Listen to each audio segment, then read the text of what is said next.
Hello नमस्कार जय हिंद वंदे मातरम। दोस्तों स्वागत है आप सभी का आपके अपने यूट्यूब प्लेटफॉर्म राजस्थान क्लासेस पर। आइए दोस्तों, आज की इस क्लास में हम पढ़ने वाले हैं। आज की ये क्लास आपके लिए भैया बेहतरीन और स्पेशल होने वाली है, क्योंकि आज अपन पीटीईटी हूबहू पेपर पढ़ने जा रहे हैं दोस्तों। मतलब कि आज केवल राजस्थान या फिर इंडिया जीके ही नहीं है दोस्तों। सेक्शन ए, जैसे कि सेक्शन ए में मान लीजिए कि अपने सेक्शन ए में पूरा जीके आता है तो जीके जीएस, ठीक है। सेक्शन बी में मान लीजिए कि अपने रीजनिंग आती है तो सेक्शन बी। सेक्शन सी जैसे कि मान लीजिए टीचिंग एप्टीट्यूड आता है तो सेक्शन सी, और सेक्शन डी जैसे हिंदी।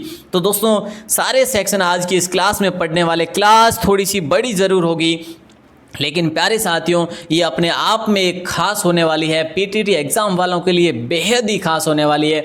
और दोस्तों ये क्लास आपको देखना क्यों ज़रूरी है, क्योंकि भैया आपका होने वाला है पेपर, और आपको इससे पहले मॉडल पेपर आपको देखना चाहिए कि आपके इनमें से कितने प्रश्न सही होते हैं, अगर अभी तक आपने तैयारी नहीं की है तो, है ना। तो दोस्तों देखिए, संपूर्ण पेपर हल करेंगे अपन, और कोशिश तो दोस्तों देखिए संपूर्ण पेपर हल करने की रहेगी, लेकिन अगर टाइम थोड़ा अगर ज़्यादा लगा तो भैया पार्ट फर्स्ट ही रखेंगे इसको, पार्ट सेकंड भी जल्दी लेकर आ जाऊंगा। वैसे 3 सेक्शन तो अपन श्योर है कि पढ़ने ही वाले हैं लगभग, है ना प्यारे साथियों। और देखिएगा इनमें से आपके कितने प्रश्न सही होते हैं दोस्तों। उम्मीद है कि आप जरूर से जरूर अच्छा स्कोर जनरेट करेंगे, लेकिन इस सब के लिए आपको इस क्लास के अंत तक बने रहना है प्यारे साथियों, है ना। और अगर आप में से कोई भाई बहन पहली बार है राजस्थान क्लासेस पर, तो भैया राजस्थान क्लासेस आपको पीटीटी के लिए बेहतरीन कंटेंट उपलब्ध करवा रही है। फिलहाल सुबह 9 बजे, रात को 9 बजे, और दिन में भी अभी क्लास चल रही है। तो दोस्तों देखिए, आप अगर पहली बार है तो सब्सक्राइब जरूर कर लेना राजस्थान क्लासेस को, और आज की क्लास को भैया शेयर करना तो भूलिएगा मत। अगर आप में से किसी ने अगर शेयर नहीं की है तो भैया जल्दी से जल्दी शेयर कर दीजिएगा, आपके अपने और भाई बहनों को जोड़ दीजिएगा कि भैया अब मेगा मैराथन क्लास स्टार्ट होने वाली, मतलब ये काफ़ी लॉन्ग चलने वाली दोस्तों। तो ज़रूर से ज़रूर अपने मित्रों को बुला दीजिएगा। तो चलिए दोस्तों स्टार्ट करते हैं पहले ही क्वेश्चन से, लेकिन बता दूँ लास्ट तक बने रहना है, और भैया सब्सक्राइब जरूर कर लेना अगर आप पहली बार हो तो। और दोस्तों अगर आप वनपाल वनरक्षक की तैयारी कर रहे हैं तो भैया इसमें सेक्शन 1 और सेक्शन 2 तो आप ज़रूर देखना, जैसे कि आपका जो है आपका भी इसमें सिलेबस है, वनपाल वनरक्षक की तैयारी करते हैं तो, और बीएसटीसी कर रहे हैं तो भी इसको ज़रूर देखना। चलिए साहब बहुत बहुत धन्यवाद, इसको लास्ट तक देखना है आपको, लेकिन स्कोर जो है ना ज़रूर जनरेट करना है, ठीक है ना। चलिए स्टार्ट करते हैं पहले ही क्वेश्चन से। सबसे बड़ा कॉरिडोर का मतलब दोस्तों होता है जैसे कोई भवन है, ठीक है, और उसमें आने जाने का एक मार्ग होता है, गलियारा होता है, ठीक है। तो दोस्तों ये कहां पर है, तो प्यारे दोस्तों ये सबसे बड़ा कॉरिडोर जो है ये ए ऑप्शन के साथ जाएगा, रामेश्वरम मंदिर में। कहां पर है, रामेश्वरम मंदिर। अरे सर ये रामेश्वरम मंदिर कहां पे है? अच्छा दोस्तों ये आपका तमिलनाडु में, ठीक है। कहां पर है, तमिलनाडु में, ठीक है। ये चीजें आपको क्लियर करनी है साथ ही साथ। जहां तक कोशिश रहेगी दोस्तों जीके में फुल एडवांस बताने की कोशिश करूंगा, ठीक है। हाँ जी बहुत बढ़िया। नेक्स्ट क्वेश्चन आया कि निम्न में से गलत युग में, ये राजस्थान जीके का है, मैंने आपको जैसा कि बताया तीनों मिश्रण है इसमें। बुद्ध पूर्णिमा दोस्तों चैत्र पूर्णिमा को मनाई जाती है क्या? देखिए गुरु पूर्णिमा जो आषाढ़ पूर्णिमा को कहते हैं क्या, और होलिका दहन जो होता है वो फाल्गुन पूर्णिमा को होता है क्या, और शरद पूर्णिमा, देखिए गलत युग मत चुनना है। तो देखिए शरद पूर्णिमा की बात करें तो आश्विन पूर्णिमा को शरद पूर्णिमा मनाई जाती है, बोल ठीक है दोस्तों। और देखिए होलिका की बात करें तो फाल्गुन, बिल्कुल सही है, सब जानते हैं। और गुरु पूर्णिमा की बात करें तो आषाढ़ पूर्णिमा को मनाई जाती है। इनमें से गलत युग में चैत्र पूर्णिमा दोस्तों, देखिए चैत्र पूर्णिमा, बुद्ध पूर्णिमा जो है ना चैत्र पूर्णिमा को नहीं बल्कि ये दोस्तों वैशाख पूर्णिमा को मनाया जाता है। कब? वैशाख पूर्णिमा को मनाया जाता है बुद्ध पूर्णिमा। और इसे बुद्ध पूर्णिमा को आपको याद हो तो पीपल पूर्णिमा भी कहते हैं क्या, पीपल पूर्णिमा भी कहते हैं। अगर प्रश्न ऐसा बन जाए कि भाई पीपल पूर्णिमा कब मनाई जाती है तो आप कर लेंगे सर ये तो वैशाख पूर्णिमा को मनाई जाती है। बहुत बढ़िया। चलिए नेक्स्ट क्वेश्चन आता है कि राजस्थान का नवीनतम जिला बना है ना, राजस्थान का जो नवीनतम जिला बना है अब कौन सा बना ये आपको देखना है, कितने नंबर का बना ये भी आपको देखना है। बोले सर ये 33वां बना है, हम सबको पता है। अच्छा कौन सा, प्रतापगढ़ क्या? हाँ जी बिल्कुल प्रतापगढ़। अच्छा तो देखिए प्रतापगढ़ से अलग होकर बना क्या, प्रतापगढ़ से अलग होकर नहीं बन सकता। भीलवाड़ा से अलग होकर बना क्या, बिल्कुल नहीं मेरे दोस्तों। राजसमंद से अलग होकर भी नहीं, इनमें से कोई नहीं। मतलब कि चित्तौड़गढ़ से अलग होकर बना, किससे? चित्तौड़गढ़ से। दोस्तों ये चित्तौड़गढ़ इससे पहले है ना अगर प्रतापगढ़ जिला ना बना होता तो चित्तौड़गढ़ आज तक सबसे लंबा जो है ना, लंबाई में, मतलब कि ये चित्तौड़गढ़ जिला कैसे होता है, ये ऐसे होता है, तो ऐसे ऐसे, ठीक है। तो इस प्रकार लंबाई में ये हो जाता, अधिक लंबाई में हो जाता ये चित्तौड़गढ़ किला, ठीक है। तो ये अच्छा क्वेश्चन है इस प्रकार से। नेक्स्ट क्वेश्चन आता है नंबर 4, अजवाइन। देखिए जरा ध्यान देना मेरे दोस्तों, अजवाइन है एक बागवानी है, सब्जी है, दलहन है, या फिर इनमें से कोई नहीं। फिलहाल अपन कौन से ऑप्शन को लॉक करेंगे? अजवाइन जो है ना, अपन जैसे अपने जैसे कि भी अपनी भाषा में आप क्या कह सकते हैं, इज्मा कह सकते हैं इसका, मतलब कि जो कहते हैं ना, शुद्धिकरण न करके जो इसे इज्मा कहा गया है विशुद्धिकरण में, ठीक है। तो फिलहाल बागवानी भी नहीं है, सब्जी भी नहीं है और दलहन भी नहीं है ना। तो अगर तीनों में से कोई बता रहे तो गलत है दोस्तों, काउंट करते रहना, गलत जो है वो है, ठीक है। गलत हो रहे हैं आपके वो बता देना, क्योंकि मुझे पता चले कि आप कितना कुछ है जो कर सकते थे। देखिए कोई नहीं हो जाएगा तो बोले सर कौन सा होगा, तो दोस्तों ये मसाला है, ठीक है। ये मसाला फसल है और एक ये औषधीय फसल भी है, ठीक है, साथ ही साथ औषधीय फसल भी है। तो मसाला और औषधीय फसल ये है। और दोस्तों ये सर्वाधिक कहाँ पर होता है? बोले सर तो सर्वाधिक जो है ना अजवाइन चित्तौड़गढ़ में होता है। बहुत बढ़िया, चित्तौड़गढ़ के साथ और भीलवाड़ा में। दोस्तों चित्तौड़गढ़ और भीलवाड़ा में ये अजवाइन सबसे अधिक उत्पादित होता है। नेक्स्ट क्वेश्चन है, जगन्नाथ प्रशस्ति की रचना दोस्तों किसने की? ये जो है मैंने बता दिया, अब आपको ये बताना कि किसके समय में। जगन्नाथ प्रशस्ति की रचना दोस्तों कृष्ण भट्ट तेलंग ने की थी, ठीक है। तो यहाँ पर महाराणा जगत सिंह प्रथम के समय, या महाराणा प्रताप के समय, या महाराणा राज सिंह के समय, महाराणा कर्ण सिंह के समय। तो फिलहाल देखिए दोस्तों, आपको अगर 50-50 में दे दूं, है ना, तो इनमें से दोनों को हटा दीजिएगा। अब बताइए राइट आंसर, बी और सी को हटा देता हूं, अब ए या बी, कौन सा, ए और डी कौन सा हो जाएगा राइट आंसर? बहुत आसान है। चलिए तो दोस्तों यहाँ पर जो है 50-50 जो है आपको दिया, लेकिन यहाँ पर जो भी भाई बहन ए ऑप्शन बता रहे हैं उन सब का राइट आंसर हो जाएगा। देखिए जगत सिंह प्रथम के समय कृष्ण भट्ट तेलंग ने जगन्नाथ प्रशस्ति की रचना की। अच्छा एक दोस्तों आपको याद हो को जगन्नाथ मंदिर भी बनाया, इससे पहले क्या बनाया? जगन्नाथ मंदिर, जो कि पंचायतन शैली में बनाया। दोस्तों ये चीजें ध्यान रखना, बड़ा इंपॉर्टेंट क्वेश्चन है। इसके सूत्रधार जो होते हैं ना इस जगन्नाथ मंदिर के, वो एक तो भाणा नाम से होते हैं, एक प्यारे दोस्तों मुकुंद नाम से होते हैं। तो ये दोनों सूत्रधार होते हैं इसके, ठीक है। तो ये चीजें आपके लिए साहब आगे बढ़ूंगा। और आज की क्लास दोस्तों आपने अभी तक शेयर नहीं की ना, क्लास को कंप्लीट देखिएगा उसके बाद शेयर कीजिएगा, शेयर जरूर करनी, ये आपके ऊपर है, ठीक है। बांसवाड़ा जिले का शुभंकर दोस्तों जो है वो कौन सा है? बांसवाड़ा जिले का शुभंकर जो है वो देखिए गोडावन है। गोडावन तो बोले सर ये तो जैसलमेर का है, ठीक है, जैसलमेर का सबको पता है। उदबिलाव है, बतख है, या फिर जलपीपी है? तो प्यारे दोस्तों राइट आंसर तीनों में से आपका जाएगा डी ऑप्शन, जलपीपी। और ये जो जलपीपी आप देख पा रहे हैं ना दोस्तों, ये क्या है? एक पक्षी है, ठीक है। जलपीपी क्या है? एक पक्षी है, जैसा कि आप आपकी स्क्रीन पे भी देख रहे हैं, ठीक है ना। ये दोस्तों इसे जलपीपी ही कहा जाता है। नेक्स्ट क्वेश्चन आपकी स्क्रीन पे दे रहा हूं और आंसर बताइएगा कि पेट दर्द में उपयोगी वनौषधि जो है ना वो कौन सी? इनमें से कौन सी औषधि जो है पेट दर्द में उपयोगी वनौषधि है? शंख पुष्प है, काकनाशा है, अम्ल तासा है, या फिर मुलेठी है? पेट दर्द में उपयोगी मतलब कि जब पेट दर्द होता है तो उसके लिए सही करने के लिए उसके लिए एक अच्छी औषधि जो है ना, वन औषधि, वो अम्ला तासा है दोस्तों, ठीक है, अम्ल तासा है। राइट आंसर सी ऑप्शन के साथ चला जाएगा। दोस्तों यहां से क्वेश्चन बड़े अच्छे आने वाले हैं। राजस्थान वानिकी एवं जैव विविधता परियोजना किसके द्वारा प्रायोजित है? राजस्थान वानिकी एवं जैव विविधता परियोजना किसके द्वारा जो है प्रायोजित है? विश्व व्यापार संगठन के द्वारा? बिल्कुल नहीं मेरे दोस्तों। विश्व बैंक के द्वारा? बिल्कुल नहीं। तो जापानीज इंटरनेशनल की ऑपरेशन एजेंसी? क्या? बिल्कुल प्यार दोस्तों सी ऑप्शन के साथ जाएगा राइट आंसर। राजस्थान वानिकी एवं जैव विविधता परियोजना किसके द्वारा प्रायोजित है? जापानीज इंटरनेशनल को ऑपरेशन, यहाँ पे को है, ठीक है, तो को ऑपरेशन एजेंसी हो जाएगा, ठीक है। नेक्स्ट क्वेश्चन है, पलामू बाघ अभ्यारण्य जो है ना ये कौन से राज्य में स्थित है? पलामू बाघ अभ्यारण्य। और दोस्तों मैं बता दूं कल सुबह अपन बाघ अभ्यारण्य पढ़ने वाले, ठीक है। जो भी भारत के अपने देश के बाघ अभ्यारण्य अपन पढ़ चुके हैं, वन्य जीव अभ्यारण्य, ठीक है, वन्य जीव वे राष्ट्रीय उद्यान दोस्तों कल अपन पढ़ने वाले हैं, ठीक है। तो एक इंपॉर्टेंट क्वेश्चन बनने वाले यहाँ से। और जो भी भाई बहन तैयारी कर रहे हैं वनपाल, वनरक्षक या फिर अन्य भर्ती की, तो ये टॉपिक बहुत ही इंपॉर्टेंट है, वन्य जीव और जो राष्ट्रीय उद्यानों का, ठीक है। बोले सर ठीक है। तो पलामू बाघ अभ्यारण्य जो है ना ये मेरे दोस्तों राइट आंसर जाएगा झारखंड के साथ, है ना। तो झारखंड में कहाँ पर है दोस्तों, झारखंड में बेतला में है, झारखंड के बेतला में ये स्थित है। आपसे पूछा जाए कि भाई इसको कब घोषित किया, तो दोस्तों 1973-74 में, मतलब कि जब इंदिरा गांधी थे दोस्तों उस समय। और क्या बात करें, जैसे कि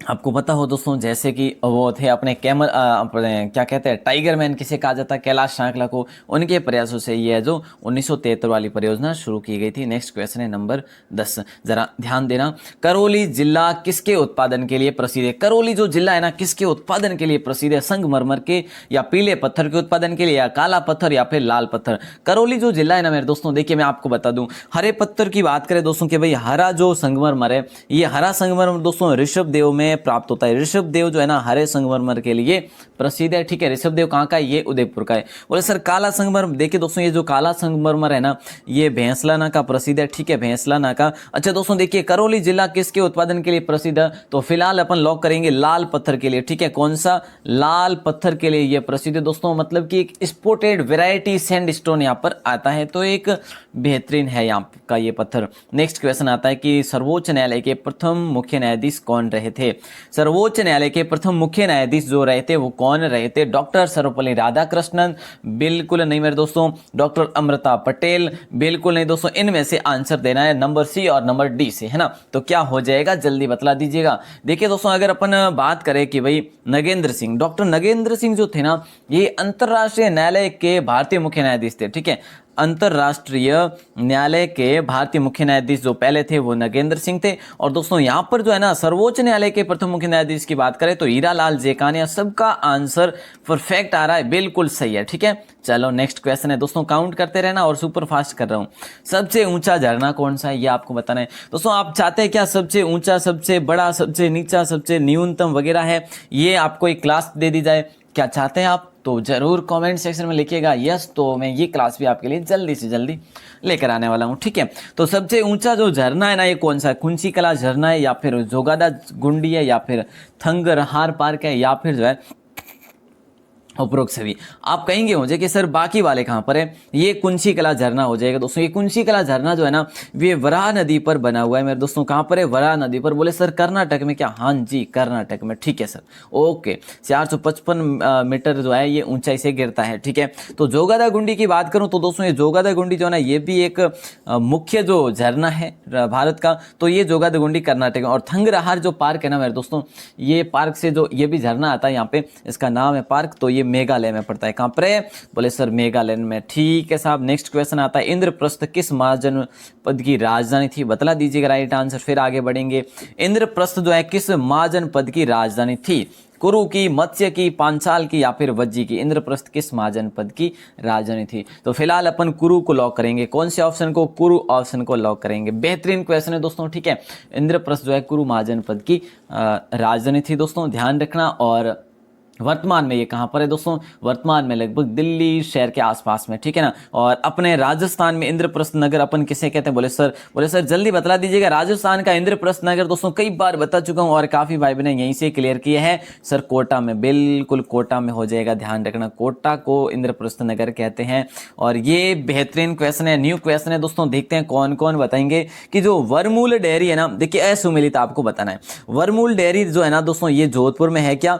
और उर्मूल डेयरी जो है दोस्तों, ये बीकानेर डेयरी का है। गंगमूल डेयरी जयपुर डेयरी का है। असुमिलित या फिर इनमें से कोई नहीं होगा। तो दोस्तों राइट आंसर जो जाएगा ना असुमिलित का, तो गंगमूल डेयरी के साथ जाएगा। बोले सर गंगमूल डेयरी कहाँ पर है? तो दोस्तों ये गंगानगर में। कहाँ पर है? जयपुर में नहीं बल्कि गंगानगर में है, ध्यान रखना। एक इंपॉर्टेंट क्वेश्चन है ये, ठीक है ना। तीनों चीजें, वरमूल जोधपुर, उर्मूल बीकानेर और गंगमूल गंगानगर, बस इतना सही तो है, बाकी कोई फंडामेंटल भी नहीं है। नेक्स्ट क्वेश्चन है, भीमबेटका में कितनी गुफाएं हैं? जल्दी देखिए, 15 में से 13 सही हुए अभी तक, है ना। बहुत बढ़िया, मुझे ऐसा लग रहा है 15 में से 13 या फिर 12 तो सही हो ही गए हैं। बहुत बढ़िया। देखिए भीमबेटका में कितनी गुफाएं हैं ये बताना है। अब देखिएगा दोस्तों, ये जो भीमबेटका है ना, ये कहां पर है? बोले सर ये हमें तो नहीं पता। चलो ये एमपी में साहब, एमपी के दोस्तों रायसेन जिले में। अब तो बतला दीजिएगा राइट आंसर, 232 है या 234 या 243 है। दोस्तों यहां पर जो है ना, शिलालेख के अनुसार माना गया कि कुल भीमबेटका में जो है ना 243 गुफाएं थी शुरुआत से। कितनी? 243 गुफाएं थी शुरुआत से। तो दोस्तों ये क्वेश्चन एक बेहतरीन है, ध्यान रखना, आपके लिए न्यू क्वेश्चन भी है। आगे बढ़े, चलो आगे बढ़ते हैं। और अगला प्रश्न है, कुंवारी कन्याओं का त्यौहार माना जाता है, ये आपको बताना है। कुंवारी कन्याओं का त्यौहार माना जाता है दोस्तों, देखिए, हरियाली तीज को या करवा चौथ को या घनघोर को या इनमें से कोई नहीं। कुंवारी कन्याओं का जो त्यौहार माना जाता है ना, हरियाली तीज दोस्तों, क्या आपको पता है? हरियाली तीज विवाहित महिलाएं मनाती है। हरियाली तीज विवाहित महिलाओं के द्वारा ये इसका उत्सव मनाया जाता है। करवा चौथ भी आप सबको पता होगा, विवाहित महिलाएं जो कि पति की लंबी आयु के लिए।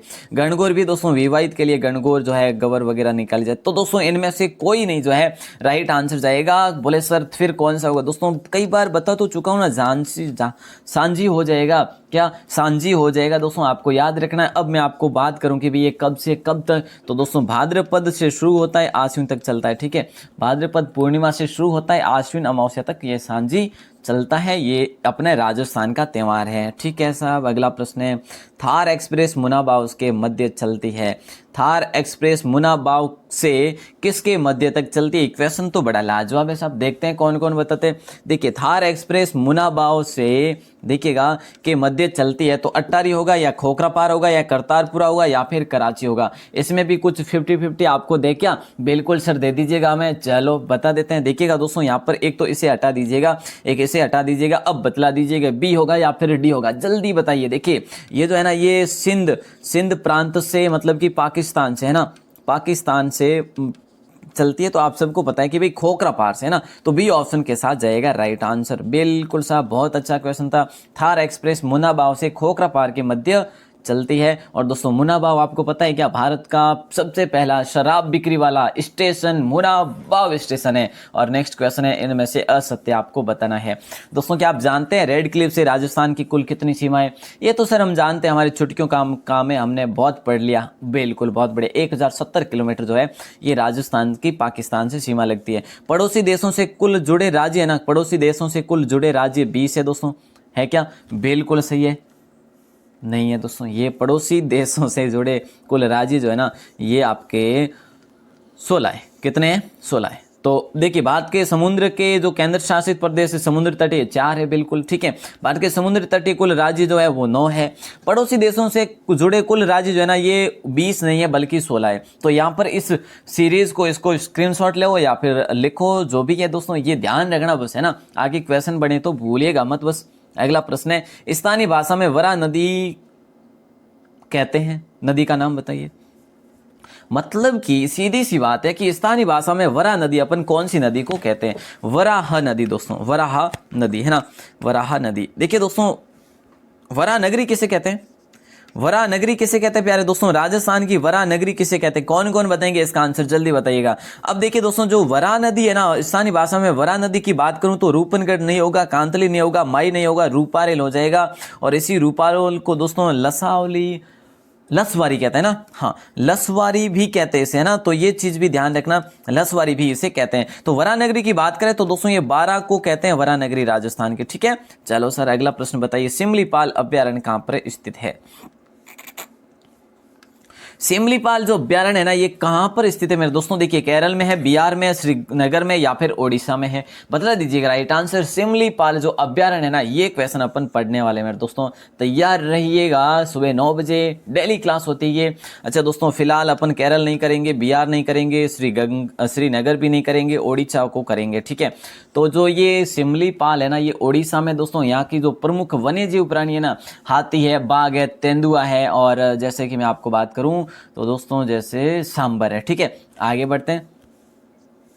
और अगला प्रश्न आता है कि वनस्पति विज्ञान की वह शाखा जिसके अंतर्गत कवकों का अध्ययन किया जाता है। प्यारे दोस्तों, ये आपको बताना है। देखिए जरा कि वनस्पति विज्ञान की वह शाखा जिसके अंतर्गत कवकों का अध्ययन, इतना सा बताना है कि भाई कवकों के अध्ययन को अपन क्या कहते हैं। बस यही तो बताना, शाखाओं के बारे में पूछा जा रहा है। शाखाएं दोस्तों याद कर लेना, बहुत ही आसान है, वैसे ट्रिकी करो तो वैसे करो तो वैसे ज़्यादा नहीं है। आप है ना 15 शाखाएं याद कर लीजिएगा, मैं आपको एक 15 शाखाओं की वीडियो दे दूंगा अलग से, उसको आप याद कर लेना मेरे दोस्तों, क्योंकि ऐसा है कि शाखाओं से संबंधित क्वेश्चन जरूर पूछे जा सकते हैं। ठीक है, चलो तो देखिए फिलहाल अपन माइकोलॉजी को करेंगे लॉक। किसको? माइकोलॉजी को लॉक करेंगे दोस्तों।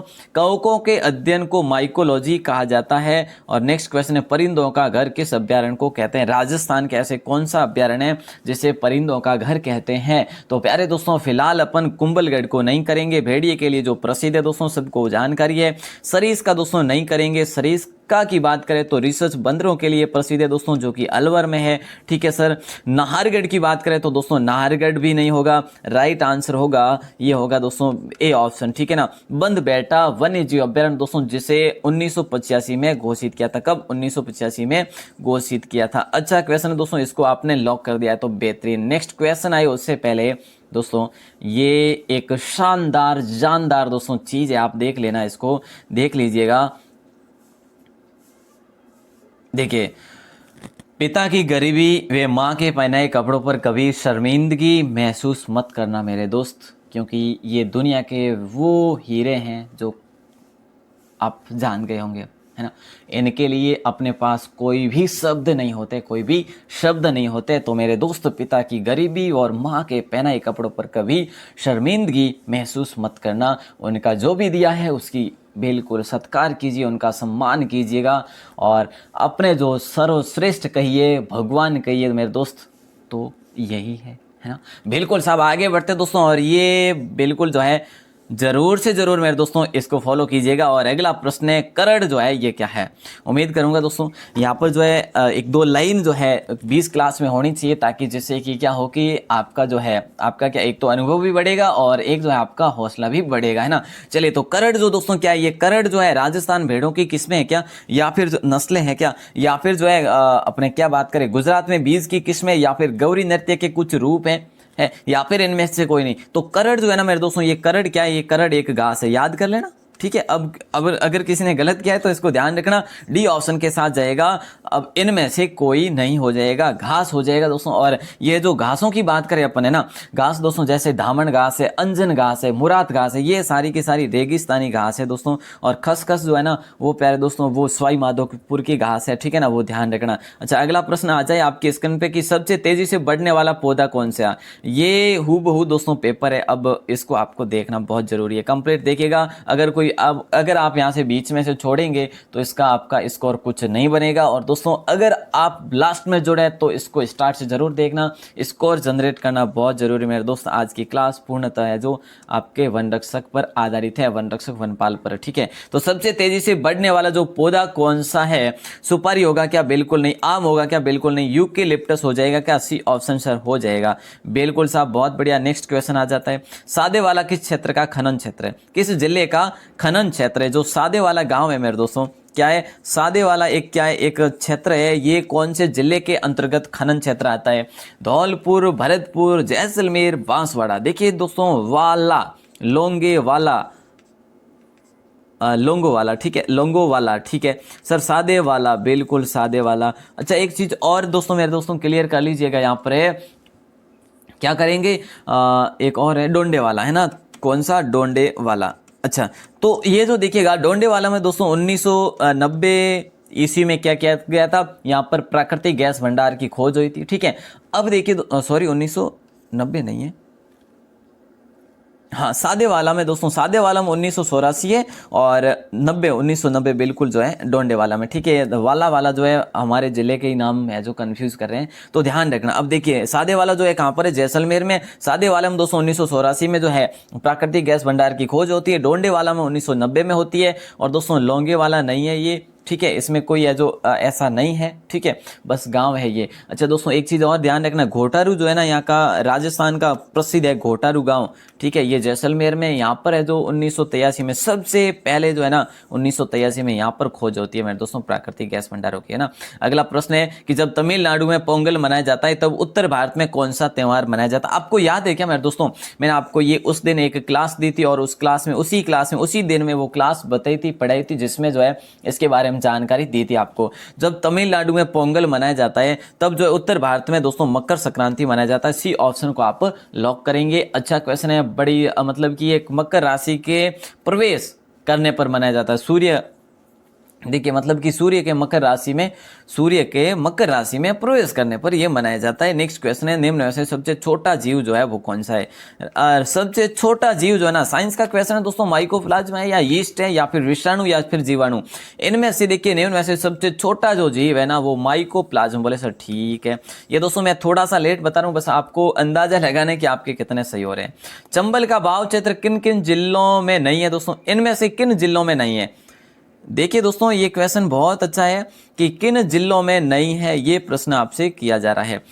चंबल का बहाव क्षेत्र किन जिलों में नहीं है। चित्तौड़गढ़ कोटा में नहीं है, या करौली सवाई माधोपुर में नहीं है, या बूंदी धौलपुर में नहीं है, या उदयपुर राजसमंद में नहीं है। आप जानते हैं कि चंबल जो है चंबल 6 जिलों में बहती है, तो इनमें से 3 ऑप्शन अपन देख लेते तो 6 जिले आ जाते हैं। बाकी दो को यहाँ से हटा दीजिए क्योंकि वो हमारे काम के नहीं है। बोले सर उदयपुर और राजसमंद को हटा दीजिएगा चंबल के भाव क्षेत्र से, बिल्कुल हटा देंगे। चित्तौड़ कोटा में बहती है, करौली सवाई माधोपुर बहती है, बूंदी धौलपुर बहती है, और यहीं पर दोस्तों इसी जिलों के लगभग जो है ना चंबल अभ्यारण्य, चंबल घड़ियाल अभ्यारण्य जो कि इतना विस्तृत है, ठीक है ना। ये दोस्तों उत्तर प्रदेश और मध्य प्रदेश में भी विस्तृत है। नेक्स्ट क्वेश्चन है, इस्पात में कितना प्रतिशत कार्बन होता है। इस्पात के अंतर्गत जो है ना, इस्पात जो दोस्तों होता है उसमें कितने प्रतिशत जो है कार्बन होता है। 3%, 4% या फिर 2% या फिर 5%। फिलहाल अपन लॉक करेंगे कौन से ऑप्शन को। बोले सर सी ऑप्शन को लॉक करेंगे, ठीक है। 2% जो होता है इस्पात में कार्बन होता है मेरे दोस्तों। आगे बढ़े क्या, चलिए सर आगे बढ़ाइएगा। और अगला प्रश्न आता है, संघ लोक सेवा आयोग की प्रथम महिला अध्यक्ष जो बनी वो कौन बनी, ये आपको पूछा जा रहा है, ठीक है। तो देखिएगा दोस्तों नंबर 30 क्वेश्चन में ये पूछा जा रहा है कि संघ लोक सेवा आयोग की प्रथम महिला अध्यक्ष कौन बनी थी। तो संघ लोक सेवा आयोग की प्रथम महिला अध्यक्ष कौन बनी थी। सुषमा स्वराज, चोकिला अय्यर, मेहर मूसा, रोज मिलियन मैथ्यू। देखिए दोस्तों सुषमा स्वराज जो थी ना, ये तो आपको पता है कि विदेश मंत्री थी, विदेश मंत्री सबसे पहली विदेश मंत्री कौन थी, सुषमा स्वराज थी, ठीक है सर। चोकिला अय्यर के बारे में दोस्तों बात करें तो ये क्या थी, एक विदेश सचिव थी पहली, ठीक है। और रोज मिलियम मैथ्यू दोस्तों संघ लोक सेवा आयोग की सबसे पहली महिला अध्यक्ष थी। डी ऑप्शन को अपन लॉक करेंगे। ये बेहतरीन क्वेश्चन था मेरे दोस्तों, क्या बेहतरीन क्वेश्चन था। अगला प्रश्न है, राजस्थान का प्रथम जैविक उद्यान कौन सा अभ्यारण्य है। एक बार फिर से कह रहा हूं, अगर कोई पहली बार पढ़े ना इस क्वेश्चन को दोस्तों, अगर कोई है ना कोई जैसे भ्रम है ना कि भाई इसमें से जो मैंने बताया कि नाहरगढ़ है, तो बिल्कुल गलत है। आपका नाहरगढ़ नहीं होगा मेरे दोस्तों, ठीक है। ये दोनों तो होंगे नहीं। अब नाहरगढ़ और सज्जनगढ़ में यहाँ पर कंफ्यूजन होता है दोस्तों, देखिएगा ध्यान रखें। सज्जनगढ़ अभ्यारण्य उदयपुर वाला ये हो जाएगा दोस्तों, क्या ए ऑप्शन, ठीक है। तो देखिए सज्जनगढ़ जो है उदयपुर में, इसके लोकार्पण की बात करें तो 12 अप्रैल 2015 में इसका लोकार्पण होता है। लेकिन जब बात करें, अगर किसी को पता हो कि भाई जो नाहरगढ़ है ना ये है पहला, तो बिल्कुल नहीं है, क्योंकि नाहरगढ़ का लोकार्पण 2016 में होता है दोस्तों, और सज्जनगढ़ का 2015 में हो जाता है। तो पहला कौन सा हुआ, बोले सर सज्जनगढ़। ओके साहब। नेक्स्ट क्वेश्चन, लरमा जो है ना किसकी किस्म है। लरमा जो है ये किसकी किस्म है दोस्तों, ये आपको बताना है। किस्म जो है देखिए चावल की है, गेहूं की है, ज्वार की है, जौ की है दोस्तों। यहाँ पे राइट आंसर बताइए, देखते हैं कौन कितने जीने से। बहुत ही बेहतरीन क्वेश्चन है। राइट आंसर फिलहाल अपन चावल को नहीं करेंगे मेरे दोस्तों, गेहूं को कर लेंगे, क्योंकि देखिए गेहूं की बात करें अपन तो कल्याण सोना। देखिए दोस्तों गेहूं की कल्याण सोना किसकी नस्ल है दोस्तों, कल्याण सोना गेहूं की नस्ल है सर, ठीक है। और दोस्तों देखिए सोनालिका है, जैसे सोनालिका, ठीक है। बोले सर सोनालिका ट्रैक्टर है, अरे साहब ये भी है, गेहूं भी है, ठीक है। हाँ तो गेहूं के पीछे ही तो सोनालिका का भी नाम रखा गया ना, ये चीज भी तो ध्यान होनी चाहिए आपको, है ना, बिल्कुल। और दोस्तों हीरा भी गेहूं की नस्ल है, सारन भी गेहूं की नस्ल है, और दोस्तों चंपारण भी गेहूं की नस्ल है, और शरबती आंखें देखिए ये भी इसी की नस्ल है मेरे दोस्तों। नस्ल कहो या फिर किस्म कह लो, एक ही है दोस्तों। अगला प्रश्न आ जाता है कि घरों में विद्युत संयंत्र जोड़े जाते हैं कैसे, श्रेणी क्रम में या समांतर पैरेलल क्रम में या फिर मिश्रित क्रम में, या फिर इनमें से कोई नहीं। जो घरों में जो दोस्तों देखिएगा विद्युत संयंत्र जोड़े जाते हैं ना, वो समांतर जो है क्रम में जोड़े जाते हैं। कौन से, बी ऑप्शन को लॉक किया जाएगा इस प्रश्न का राइट आंसर। और अगला प्रश्न, लोकनायक पक्षी विहार जो है कहां पर स्थित है। लोकनायक पक्षी विहार जो है दोस्तों ये कहाँ पर है। मैं आपको एक चीज़ बता दूं दोस्तों, आप बिल्कुल यहाँ पर जो है मैं आपको बता दूं यूपी में। अब बताइएगा, बोले सर आगरा भी यूपी, बलिया भी है, अलीगढ़ भी, सारे यूपी है सर, कौन सा बताइए। अब बताइए, चलो कोई बात नहीं। लोकनायक जो पक्षी अभ्यारण्य है ना दोस्तों, ये आपका बलिया में है। बोले सर कहाँ पे, बलिया में, बिल्कुल मेरे दोस्तों बलिया में है। ठीक है, आगे बढ़े क्या, और इसको सुरहाताल पक्षी विहार भी कहा जाता है। क्या, सुरहाताल, क्या सुरहाताल पक्षी विहार भी कहा जाता है। एक बेस्ट क्वेश्चन है मेरे दोस्तों। आगे बढ़े क्या, चलिए सर आगे बढ़ते हैं और अगले प्रश्न को दिखाइएगा। अगला प्रश्न है, पलाना किस खनन के लिए जाना जाता है। देखिएगा दोस्तों, पलाना जो है किस खनन के लिए जाना जाता है, कोयला के लिए या फिर सोने के लिए या फिर जो है पत्थर के लिए या तांबे के लिए। पलाना ये कहाँ पर पड़ता है मेरे दोस्तों, बोले सर पलाना बीकानेर क्या, हाँ जी बहुत बढ़िया। तो देखिए पलाना जो है ये बीकानेर में पड़ता है, और एक पिलानी जो है ना दोस्तों ये कहाँ पर पड़ती है, पिलानी जो है ये झुंझुनू में पड़ती है। कहाँ पर है, बोले सर झुंझुनू में, जहाँ पर शारदा मंदिर आपको याद हो तो कल की क्लास में अपने बात की थी। ठीक है, तो पलाना जो है ना दोस्तों ये कोयले के लिए प्रसिद्ध है। सबको आंसर इसका आ रहा है, बहुत बढ़िया। नेक्स्ट क्वेश्चन आपकी स्क्रीन पे, बीजों की प्रकृति किसमें उत्पन्न हुई। देखिए जरा कि बीजों की प्रकृति किस में उत्पन्न हुई, कवक में, शैवाल में, टेरिडोफाइट्स में या फिर बायोफ्राइट्स में। बीजों की प्रकृति किस में उत्पन्न हुई दोस्तों, ये आपको बताना है। तो इसका आंसर कवक नहीं होगा, बोले सर बायोफाइटस होगा क्या, बिल्कुल नहीं होगा। शैवाल भी नहीं होगा, टेरिडोफाइटस हो जाएगा। सी ऑप्शन को लॉक किया जाएगा। ठीक है ना, अच्छा क्वेश्चन है दोस्तों। स्कोर अभी तक गिना ना, स्कोर गिन लिया ना, बिल्कुल गिनते रहना है साहब। काउंटिंग मतलब कि ये होती रहनी चाहिए। किस शैवाल से आयोडीन प्राप्त होती है, ओहो क्या बात है, क्या क्वेश्चन पूछा है कि कौन से शैवाल से आयोडीन प्राप्त होती है। तो आर्डोगोनियम, यूलोथ्रिक्स या फिर एक्टोकार्पस या लेमिनेरिया। दोस्तों फिलहाल अपन लॉक करेंगे यहाँ पे डी ऑप्शन को, लेमिनेरिया। क्या, लेमिनेरिया को लॉक करेंगे, डी ऑप्शन के साथ जाएगा राइट आंसर। नेक्स्ट क्वेश्चन है, महावीर स्वामी का जन्म कहां पर हुआ। अब ये कोई ऐसा नहीं हो सकता कि सर इसका आंसर हमें नहीं पता, कौन नहीं जानते साहब। ये देखिए महावीर स्वामी जैन धर्म के दोस्तों, क्या जैन धर्म के सबसे अंतिम तीर्थकर, मतलब कि 124वें तीर्थकर है ना। कौन से, 124वें तीर्थकर। इनके पिता की बात करें दोस्तों, देखिएगा सिद्धार्थ, और माता का नाम दोस्तों त्रिशला था। माता का नाम क्या था, त्रिशला था। सिद्धार्थ इनके पिता का नाम था दोस्तों, है ना। और इनके जो है अपने क्या कहे उनको, प्रियदर्शिनी इनकी पुत्री का नाम। और दोस्तों इनकी जो है बिल्कुल, तो ध्यान रहे प्रियदर्शिनी इनकी पुत्री का नाम था दोस्तों। ठीक है, पुत्री का नाम क्या था, प्रियदर्शिनी। इनकी पत्नी का नाम यशोदा था। महावीर जी की पत्नी का नाम क्या था, बोले सर यशोदा था। माता का नाम त्रिशला था। ठीक है, ये चीजें ध्यान रखना। पिता का नाम सिद्धार्थ था। ठीक है ना। और दोस्तों इनके जो है ना दामाद जी जो थे उनका नाम क्या था दोस्तों, उनका नाम था जामिल, और वे सबसे पहले अनुयायी थे इनके। महावीर स्वामी के जन्म की बात करें तो 540 ईसा पूर्व में इनका जन्म होता है, जो भी भाई ने ए ऑप्शन बता रहे हैं ना, बहुत अच्छे। अच्छा इनकी बात करें कि भाई इनको निर्वाण हुआ, महानिर्वाण हुआ, वो कहाँ पे दोस्तों, ये 72 वर्ष की उम्र में 468 ईसा पूर्व में होता है। ठीक है, 468 ईसा पूर्व में इनका निर्वाण होता दोस्तों। पावापुरी राजगिरी, मतलब कि पावापुरी राजगिर जो कि बिहार में है ना, वहां पे इनका निर्वाण होता है। यहाँ पे जानकारी पूरी आ गई। अगला प्रश्न है 39 नंबर, निम्न में से वह राज्य कौन सा है जो गेहूं की खेती नहीं करता। इनमें से ऐसा कौन सा राज्य जो गेहूं की खेती नहीं करता साहब, है ना। मतलब कि अगर करता भी है तो बहुत सीमित, बहुत सीमित, इन ऑप्शन में से बहुत सीमित है। तो फिलहाल अपन लॉक करेंगे डी ऑप्शन को मेरे दोस्तों। अगर नहीं पता था तो यहाँ पे गलत मान लीजिएगा, अगर पता था तो अच्छी बात है। ठीक है, तो तमिलनाडु को लॉक करेंगे, कर्नाटक, महाराष्ट्र और पश्चिम बंगाल नहीं होंगे। नेक्स्ट क्वेश्चन, चर्म रोग के उपचार में प्रयोग किया जाने वाला रेडियो आइसोटोप जो है, ये दोस्तों क्या है। चर्म रोग के उपचार में प्रयोग किया जाने वाला रेडियो आइसोटोप जो है, रेडियो सीसा या फिर रेडियो कोबाल्ट या रेडियो फास्फोरस या फिर रेडियो आयोडीन। तो मेरे दोस्तों यहाँ पे ए भी नहीं बी भी नहीं होगा, राइट आंसर होगा आपका सी ऑप्शन। सी ऑप्शन के साथ जाएंगे अब हम सभी, है ना। चलिए आगे बढ़ते हैं। एक बेहतरीन क्वेश्चन आ रहा है आपकी स्क्रीन पे, बेहतरीन। आपने आज तक जो है इस प्रकार का क्वेश्चन नहीं देखा होगा, है ना। तो देखिएगा, आंसर दे दीजिएगा। ये स्क्रीन भी क्या लाजवाब है भाई साहब। देखिए, गैब सागर झील के तट पर स्थित शिव ज्ञानेश्वरी वाले किस नाम से जाने जाते हैं। शिव ज्ञानेश्वरी वाले जो है ना, ये कौन से नाम से जाने जाते हैं मेरे दोस्तों, ये आपको बताना है।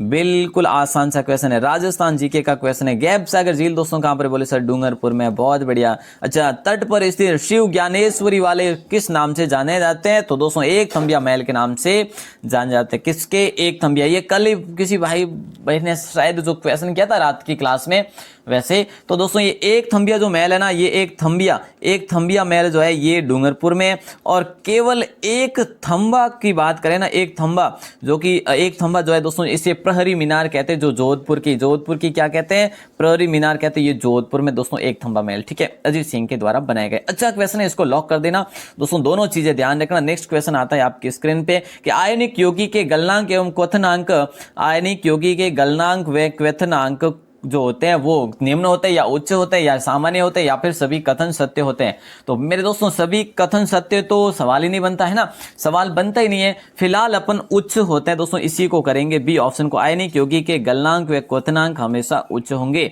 बी ऑप्शन के साथ जाएंगे हम सभी मिलकर, ठीक है। नंबर 43, अशोक का कौन सा शिलालेख खरोष्टी लिपि में है? देखिए दोस्तों अशोक का कौन सा शिलालेख जो है खरोष्टी लिपि में है ना, मन सेहरा शिलालेख या फिर शहबाज गढ़ी या फिर उपरोक्त दोनों या फिर इनमें से कोई नहीं। यहाँ पे ये आसान है, यहाँ पर ये जो है आसान है, बिल्कुल आसान है मेरे दोस्तों, डी ऑप्शन के साथ जाएगा। उपरोक्त सभी हो जाएगा, मतलब कि उपरोक्त सभी तो है अपना सी ऑप्शन में, और मन सेहरा और शहबाज गढ़ी, ठीक है। आगे बढ़े, बोले सर ठीक है। अगला प्रश्न, अनेक प्रकार की शराब और शैंपेन के लिए प्रसिद्ध क्षेत्र कौन सा है? अनेक प्रकार की शराब शैंपेन के लिए जो प्रसिद्ध क्षेत्र है ना, वो एरिया कौन सा है? पूर्वी यूरोप है, पश्चिमी यूरोप है, भूमध्य सागर है या फिर ग्लास लैंड है? तो प्यारे दोस्तों फिलहाल हम ए ऑप्शन को बिल्कुल यहाँ से उड़ाएंगे, बी को भी उड़ाएंगे और सी को साथ रखेंगे, भूमध्य सागर को, क्योंकि यही हमें जो है सही आंसर देने वाला है, भूमध्य सागर, ठीक है ना। अच्छा क्वेश्चन है, यही क्वेश्चन हमें जो अंक दिलाने वाला है। नेक्स्ट क्वेश्चन है, निम्न में से कौन सा एक जड़ नहीं है? दोस्तों ये क्वेश्चन याद करना बहुत जरूरी है। क्या है कि देखिए जो होते हैं ना अपने सब्जियां, फल, फ्रूट वगैरह, इनसे संबंधित आपको रीजनिंग के क्वेश्चन भी देखने को मिल जाते हैं ना। तो ऐसे प्रश्न को दोस्तों बिल्कुल ज्यादा से ज्यादा जो है प्रैक्टिस करिएगा। निम्न में ऐसे कौन सा एक जड़ नहीं है? तो शकरकंद है, मूली है या फिर आलू या फिर गाजर। देखिए शकरकंद में जड़ है, मूली में भी है, गाजर में भी है, आलू में जड़ नहीं होती दोस्तों, ठीक है, आलू में जड़ नहीं होती। तो बिल्कुल जो है सी ऑप्शन के साथ जाएगा राइट आंसर दोस्तों अपने। जी हाँ बिल्कुल, अब 35 मिनट लगभग होंगे, 35 या 37 मिनट में अपने कंप्लीट कर लिए क्लास। सिंगे कबाब्स, देखिए दोस्तों सिंगे कबाब्स जो है ये किस प्रदेश का त्योहार है? जम्मू कश्मीर का या हिमाचल प्रदेश या हरियाणा या फिर राजस्थान? आसान सा क्वेश्चन है दोस्तों। ये जो है ना इस त्योहार को और है ना सिंधु दर्शन भी कहा जाता है, इस त्योहार को सिंधु दर्शन भी कहा जाता है। क्या कहा जाता है? सिंधु दर्शन भी कहा जाता है मेरे दोस्तों, ध्यान रखना। और आगे बढ़ते हैं, है ना, आगे बढ़े दोस्तों। जम्मू कश्मीर हो जाएगा, ए ऑप्शन लॉक हो जाएगा इसमें। सिंगे कबाब्स जो है ये जम्मू कश्मीर का है और दोस्तों सिंधु दर्शन भी इसे कहा जाता है। नेक्स्ट क्वेश्चन है, पिक्नोमीटर जो है, पिक्नोमीटर नामक उपकरण का प्रयोग जो है किसे मापने के लिए किया जाता है? पिक्नोमीटर नामक उपकरण का प्रयोग किसे मापने के लिए किया जाता है? तो फिलहाल अपन ऊर्जा को नहीं करेंगे दोस्तों, घनत्व को कर लेंगे, बी ऑप्शन पिक्नोमीटर घनत्व। पिक्नोमीटर दोस्तों घनत्व को आप लॉक करेंगे, ठीक है। नेक्स्ट क्वेश्चन आता है ठप्पा रोग जो है ना दोस्तों, ये जो ठप्पा नामक एक रोग आता है, ब्लैक क्वार्टर आता है, ऐसा कुछ नाम आता है इसका, ठीक है, इंग्लिश में कुछ नाम है मुझे याद नहीं है। तो इसे ठप्पा को फिलहाल आप ध्यान रखेंगे, ठप्पा लगा दीजिएगा इस क्वेश्चन पर कि ठप्पा रोग जो है किस में पाया जाता है? गाय में, भैंस में या फिर जो है मेरे दोस्तों बकरी में या फिर गधे में? फिलहाल लॉक करेंगे, भैंस के साथ जाएगा। देखिए ठप्पा रोग जो है ना ये भैंसों में जो है प्राप्य रूप से जो पाया जाता है दोस्तों, बी ऑप्शन को आप लॉक करेंगे। नेक्स्ट क्वेश्चन है नंबर 49 और इसका आंसर बनेगा साहब, गलत नहीं करेंगे, आहू नदी जो है राजस्थान में कहां से प्रवेश करती है ये आपको बताना है। झालावाड़ होगा, भीलवाड़ा होगा, बांस जो है कोटा होगा या फिर चित्तौड़गढ़? आपको याद होना चाहिए जो आहू नदी है ना मेरे दोस्तों, आहू नदी, राइट आंसर झालावाड़ी होगा। आसान सा क्वेश्चन है, झालावाड़ी तो होगा ना मेरे दोस्तों। ये जो नंदपुर के समीप जो है, झालावाड़ी के नंदपुर के समीप जो है ये प्रवेश करती है दोस्तों। तो चलिए दोस्तों नेक्स्ट जो सेक्शन है अपना वो कौन सा है? हिंदी पेपर पढ़ेंगे दोस्तों, हिंदी के भी आपके 50 क्वेश्चन होंगे इसमें, ठीक है। तो बिल्कुल जो है अपन इस प्रकार से सारे जो है पढ़ने वाले। आइए दोस्तों हिंदी का पहला क्वेश्चन आपकी स्क्रीन पे है दोस्तों, देखिएगा मोर का पर्यायवाची। और आप सभी से निवेदन रहेगा क्लास के अंत तक बने रहिएगा अगर आप भी चाहते हैं कि भी हिंदी का टेस्ट मेरा अच्छे से हो और एग्जाम अच्छे से क्लियर हो। अच्छा दोस्तों, मोर का पर्यायवाची शिखी है, चित्रलोचना है, दादुर है या फिर स्वामी है? भैया स्वामी की बात करें तो स्वामी तो पति का है, क्या है? पति का पर्यायवाची है। अगर दादुर की बात की जाए तो दादुर तो जो है ना ये मेढक का पर्यायवाची है। किसका है? मेढक का पर्यायवाची है। अच्छा, चित्रलोचना की बात करें तो ये मैना का पर्यायवाची, किसका है? मैना का। और मोर का पर्यायवाची शिखी हो जाएगा। क्या हो जाएगा प्यारे दोस्तों? शिखी हो जाएगा। हर भाई हर बहन का राइट आंसर होगा ए ऑप्शन। बिल्कुल आसान था। और अगला प्रश्न आपकी स्क्रीन पे निम्न में से गलत संगत आपसे पूछा जा रहा है। दोस्तों सही जवाब क्या हो जाएगा?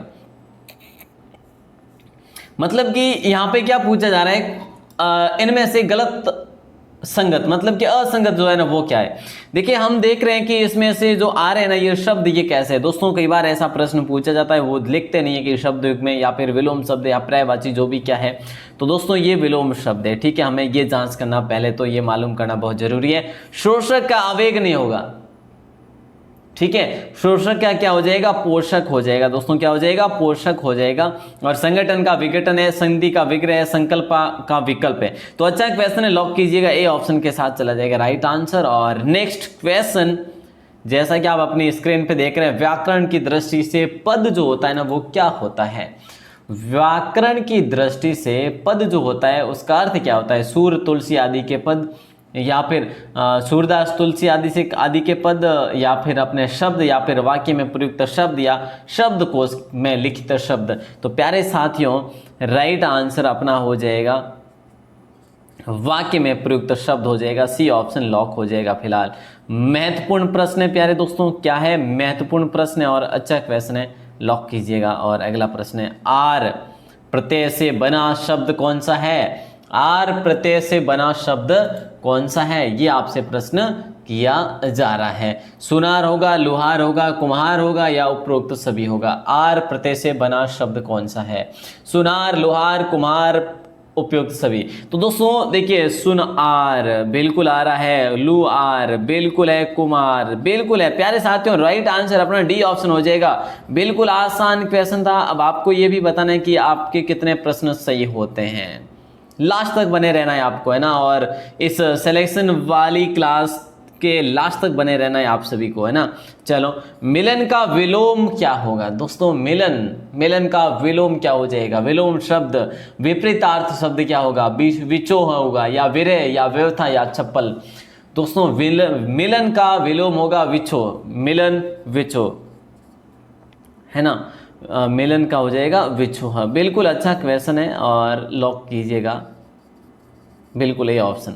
चलो सर अगला प्रश्न है, ओहो बड़ा जुल्म हो गया। ओहो बड़ा जुल्म हो गया है। और इस वर्ड की बात की जाए, इस वाक्य की बात की जाए सॉरी, तो देखिए आज्ञावाचक वाक्य है, या फिर विस्मयादिवाचक वाक्य, या संदेहवाचक वाक्य, या फिर प्रश्नवाचक वाक्य।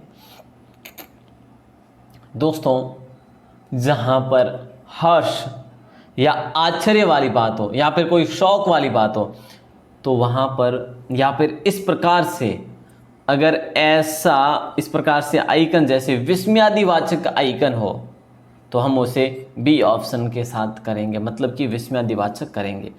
दोस्तों मैं आपसे बात करूं आज्ञावाचक, जैसे कि तुम खाना बनाओ, तो उसमें क्या हो रहा है? आज्ञा हो रही है, ठीक है। तो तुम क्या करेंगे? तुम खाना बनाओ, तुम खाना बनाओ, तो वो आज्ञा हो रही है, वो आज्ञावाचक हो जाएगा। संदेहवाचक वाक्य, मतलब कि मैं आपसे बात करूं, देखिए बाहर कोई आया है, मतलब यही होगा ना, बाहर कोई आया है मतलब कि उस पर संदेह किया जा रहा है, या फिर शायद उसने चोरी की है, शायद उसने चोरी की है, तो संदेह हो रहा है उस पर। और प्रश्नवाचक, दोस्तों प्रश्नवाचक क्या हो जाएगा? तुम कहां जा रहे हो, तो मतलब प्रश्नवाचक जहां पर लोप होता है। तो इस प्रकार से आप सभी जानते ही हैं। हस्तलिखित में कौन सा समास है दोस्तों, ये बताना है। हस्तलिखित में कौन सा समास है? राइट आंसर क्या हो जाएगा? जल्दी से बताइएगा। तत्पुरुष समास, कर्मधारय समास, द्विगु, या अव्ययभाव? हस्तलिखित में कौन सा? हस्त से लिखित, जब अपन विक्रय करते हैं इसका हस्त से लिखित, और आप सभी जानते हैं जब कारक चिन्हों का लोप हो वो तत्पुरुष समास कहलाएगा। और इसमें कारक चिन्हों का लोप हो रहा है, से आ रहा है ना, तो भैया तत्पुरुष हो जाएगा राइट आंसर। और ये कौन सा हो जाएगा? करण हो जाएगा, ठीक है ना। अच्छा क्वेश्चन है, लॉक किया गया सी ऑप्शन के साथ। और अगला प्रश्न आपके स्क्रीन पे है, तेजस्वी चाणक्य मंत्री बनने में सफल रहा। तेजस्वी जो है ना, तेजस्वी चाणक्य मंत्री बनने में सफल रहा। चाणक्य मतलब कि एक प्रकार का एक पद है और तेजस्वी जो है ये व्यक्ति है। और दोस्तों तेजस्वी क्या है, चाणक्य मंत्री बनने में सफल रहा। इनमें से विधेय कौन सा है, तो तेजस्वी विधेय है या चाणक्य मंत्री है या फिर मंत्री बनने में सफल रहा ये विधेय है या फिर इनमें से कोई नहीं। तो दोस्तों देखिए यहाँ पे अपना विधेय पूछा जा रहा ना, सी ऑप्शन हो जाएगा। मंत्री बनने में सफल रहा ये तो होगा विधेय। और मैंने आपसे कल भी इसके बारे में बात की थी, ऐसे ही कुछ क्वेश्चन के बारे में। और तेजस्वी जो है क्या है, ये उद्देश्य है। ठीक है सर, अगला प्रश्न है राधा कृष्ण में कौन सा समास है। देखिए दोस्तों आसान सा क्वेश्चन आपकी स्क्रीन पे है, राधा कृष्ण में कौन सा समास है।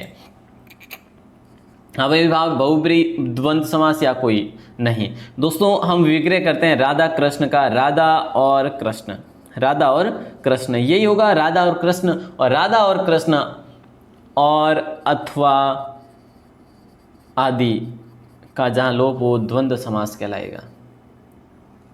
द्वंद्व में क्या छिपा, और छिपे। तो दोस्तों द्वंद्व में और छिपे, तो बिल्कुल सी ऑप्शन यहाँ पर भी आपका सही उत्तर हो जाएगा।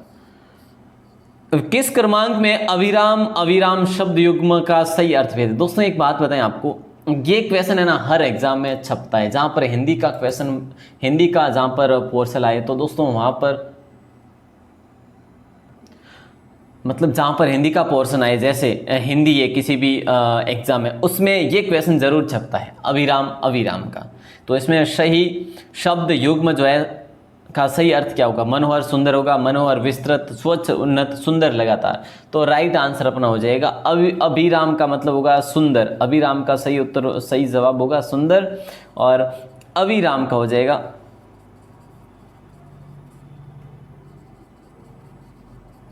लगातार। आज जैसा आगे बात करा और अगले प्रश्न की बात करा। देखो अगला प्रश्न है कि तोता का पर्यायवाची शब्द जो है ना वो कौन सा है। तोता का पर्यायवाची शब्द जो है वो कौन सा है। देखिए सही जवाब क्या हो जाएगा, शुक होगा या फिर स्वल्प होगा या फिर जरा होगा या तनिक होगा। तोता का पर्यायवाची शब्द स्वल्प का तो हो जाएगा छोटा, ठीक है, जरा तनिक तो एक ही हो जाएंगे। तो दोस्तों यहाँ पे शुक हो जाएगा। तोता का पर्यायवाची जो शब्द है ना वो है शुक, ठीक है ना। अच्छा क्वेश्चन है, लॉक किया जाएगा। और नेक्स्ट क्वेश्चन आपकी है स्क्रीन पे और सही से जवाब भी बनेगा और आगे भी बढ़ेंगे। देखिएगा क्या हो जाएगा राइट आंसर। लेखिका में प्रत्यय जो है ना क्या हो जाएगा, लेखिका में क्या प्रत्यय है। दोस्तों प्रत्यय और उपसर्ग आप सब जानते हैं, और यहाँ पर लेखिका में प्रत्यय जो है वो कौन सा है। तो का तो नहीं होगा, लेखिका में का प्रत्यय नहीं होगा, क्योंकि फिर लेखी कोई नहीं बनता, जो कि मतलब अगर बात की जाए एक शब्द नहीं बनता।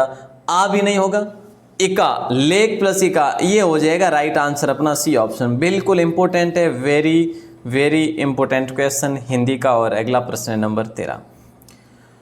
दोस्तों 13 नंबर में है कि कमतोल में समास कौन सा है। कमतोल में समास कौन सा है। और मैं आपसे बात करूं बहुब्री होगा, कर्मधारय होगा, द्वंद्व होगा या अव्ययीभाव होगा। तो देखिए अपन इसका अगर विग्रह करते हैं तो क्या होता है, कम तोलता है जो बेईमान,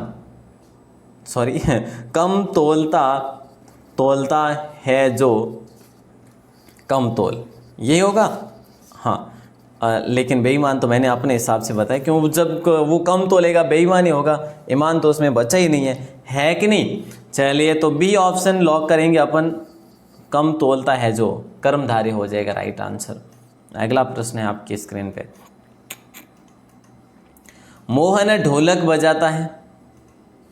मोहन क्या कर रहा है, ढोलक बजाता है। बोले सर इसको तो यही बजाने दो। अरे साहब देखिए मोहन ढोलक बजाता है, क्रिया कौन सी है, अकर्मक क्रिया है, सकर्मक है, एक कर्मक है या द्विकर्मक है। मोहन क्या कर रहा है, ढोलक बजा रहा है, तो बिल्कुल सकर्मक क्रिया हो जाएगी। यहाँ पर क्रिया कर्म हो रहा है, बिल्कुल जो है राइट आंसर अपना बी ऑप्शन हो जाएगा। कर्म के द्वारा ही है जो क्रिया की जा रही, तो बिल्कुल जो है अच्छा क्वेश्चन है, गलत ना समझियो। अगला प्रश्न नंबर 15। नंबर 15 क्वेश्चन है कि अंतर का अनेकार्थक शब्द जो है ना वो कौन सा है। अंतर का अनेकार्थक शब्द कौन सा है इनमें से? अंधकार है, उदासी है, या प्रकाश के बिना, या फिर भिन्नता। अंतर का अनेकार्थक शब्द होगा भिन्नता। अंतर, फर्क, है ना। अंतर को आप फर्क भी कह सकते हैं, भिन्नता भी कह सकते हैं, भिन्न भी कह सकते हैं, ठीक है। तो राइट आंसर अपना डी ऑप्शन हो जाएगा, आसान सा। उदासी, निराश, ठीक है, निराश हो जाएगा। अंधकार दोस्तों आप सभी जानते हैं। चलिए तो आगे बढ़ते हैं और अगले प्रश्न को देखते हैं। अगला है कि प्रत्यय के योग से बना शब्द कौन सा है। आप तो ये बता दीजिएगा, बहुत ही अच्छा क्वेश्चन है। प्रत्यय के योग से बना शब्द कौन सा है, जल्दी बताइएगा। राइट आंसर क्या ही हो जाएगा? प्रत्यय के योग से बना शब्द विनय होगा, विनम्रता होगा, या अनार होगा, या फिर मान होगा। विनम्रता दोस्तों, विनम्र, विनम्र, देखिए विनम्र प्लस ता, तो ये प्रत्यय के योग से बना शब्द विनम्रता है। अच्छा क्वेश्चन है, लॉक किया जाएगा। बाकी सारे देखिए जैसे कि विनय है और अनार है, ये उपसर्ग से बने हैं। ठीक है सर, अगला प्रश्न बताइएगा। निम्न में से गलत और संगत जो है ना इनमें से कौन सा है? देखिए जो गलत है, शायद, अवश्य, शासक का हास्य है, शालीन का दृष्ट है, और शिव का अशिव है। दोस्तों राइट आंसर जल्दी से बता दीजिएगा क्या हो जाएगा। शासक का हम क्या करेंगे? शासिक करेंगे। शासक का क्या करेंगे? शासिक करेंगे। दोस्तों बिल्कुल आसान सा क्वेश्चन है, और यहाँ पर असंगत पूछा था, बिल्कुल सही आपका बी ऑप्शन। और नेक्स्ट क्वेश्चन बता दीजिएगा, इसका आंसर क्या हो जाएगा। बिल्कुल अगला प्रश्न आपकी स्क्रीन पे है। पराग का पर्यायवाची शब्द जो है ना वो कौन सा है? पराग का पर्यायवाची शब्द जो है ना रज है, पर्ण है, पल्लव है, या फिर दल है। पराग का पर्यायवाची पूछा जा रहा है ना, तो राइट आंसर आपका हो जाएगा रज हो जाएगा। दोस्तों बिल्कुल ए ऑप्शन को लॉक किया जाएगा, रज इंपॉर्टेंट है। पराग का पर्यायवाची शब्द जो है रज है। और नेक्स्ट क्वेश्चन है, मिठास शब्द जो है वो कौन सा हो जाएगा। दोस्तों मिठास शब्द है ना, ये एक जातिवाचक है, या फिर इसमें भाववाचक संज्ञा है, या व्यक्तिवाचक संज्ञा, या उपरोक्त सभी। देखिए मिठास, ठीक है, तो मिठास भी दोस्तों क्या हो जाएगा? मिठास में भाव उत्पन्न होते हैं, ठीक है। तो राइट आंसर अपना बी ऑप्शन हो जाएगा। बिल्कुल इम्पोर्टेंट क्वेश्चन है, राइट आंसर बी को लॉक किया जाएगा। तूने सबसे अच्छा काम किया है। नेक्स्ट क्वेश्चन नंबर 20 देखिएगा कि तूने सबसे अच्छा काम किया है, तुम्हें पुरस्कार मिलेगा। वाक्य जो है ना ये कैसा वाक्य है? संयुक्त वाक्य है, या फिर सरल वाक्य है, या मिश्र वाक्य है? देखिए संयुक्त वाक्य है, या फिर सरल वाक्य है, या मिश्र वाक्य है। तूने सबसे अच्छा काम किया है, तुम्हें पुरस्कार मिलेगा, तो इसमें मिश्र वाक्य हो जाएगा, ठीक है। कौन सा हो जाएगा? मिश्र वाक्य हो जाएगा।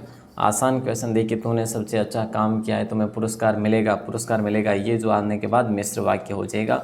और विद्यालय परिसर में मंदिर है, कौन सा कारक है? दोस्तों विद्यालय परिसर में क्या है? एक मंदिर है, और इस वाक्य में कौन सा कारक जो है हमें दिखाई दे रहा है?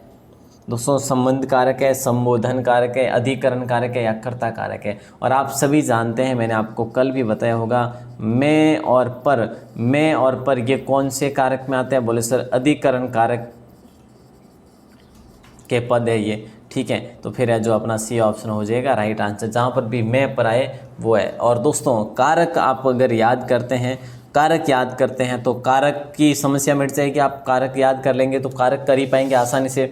उसके बाद तत्पुरुष जो है ना, हाँ तत्पुरुष समास, तत्पुरुष समास को भी आप अच्छे से कर पाएंगे, तत्पुरुष समास को, ठीक है, अगर कारक को याद करते हैं तो। अक्षर का पर्यायवाची शब्द जो है ना वो कौन सा है, ये बता दीजिएगा। अक्षर का पर्यायवाची शब्द जो है ना नेत्रहीन है, हरप है, या चक्षुहीन है, या विवेक शून्य। अक्षर का पर्यायवाची जो है दोस्तों नेत्रहीन अंधे का है, चक्षुहीन अंधे का है, विवेक शून्य अंधे का है, ठीक है। हरप जो है ना ये अक्षर का पर्यायवाची है। हरप किसका है? अक्षर का पर्यायवाची है, ध्यान रखियो। शानदार प्रश्न है, लाजवाब क्वेश्चन है। और अगला प्रश्न आपकी स्क्रीन पे, अकाल का अनेकार्थक शब्द जो है वो क्या है? दोस्तों अकाल का अनेकार्थक शब्द जो है ना कौन सा है इनमें से? स्वच्छर का पासा, या फिर धुरी, या दुर्भिक्ष, या फिर कील। दोस्तों अकाल का अनेकार्थक शब्द जो है ना वो है दुर्भिक्ष, मतलब कि सी ऑप्शन को लॉक किया जाएगा। अकाल का अनेकार्थक शब्द कौन सा है? दुर्भिक्ष है, ध्यान रखियो। अगला प्रश्न है आपकी स्क्रीन पे नंबर 24। देखिए संयुक्त स्वर जो है ना इनमें से कौन सा है?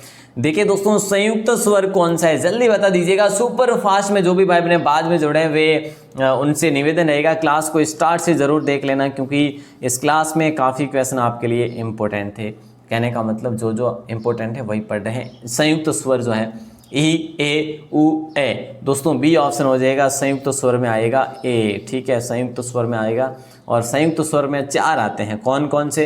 एक तो ए, एक ए, एक ओ और एक औ। ठीक है, ए आई ओ और औ ये आते हैं 4 संयुक्त स्वर में। और दोस्तों मूल स्वर कौन से होते हैं? मूल स्वर प्यारे साथियों, मूल स्वर आप सभी जानते हैं, मैं क्या बताऊं, है ना? तो जल्दी बताइएगा मूल स्वर कौन से होते हैं प्यारे दोस्तों, जल्दी जिनको भी पता है मूल स्वर बताने हैं आपको। चलो मैं ही यहाँ पे लिख देता हूँ ए ई ऊ और री। दोस्तों जिनको भी पता है, जिन्होंने भी कमेंट में बताया, उन सभी का बिल्कुल सही है। मूल स्वर ये होते हैं अ ई ऊ और री। ठीक है ना, ए मूल है और संयुक्त ये है ए आई ओ औ। ठीक है सर, अगला प्रश्न बताइए। मनोबल शब्द में संधि कौन सी है? इसका आंसर क्या हो जाएगा?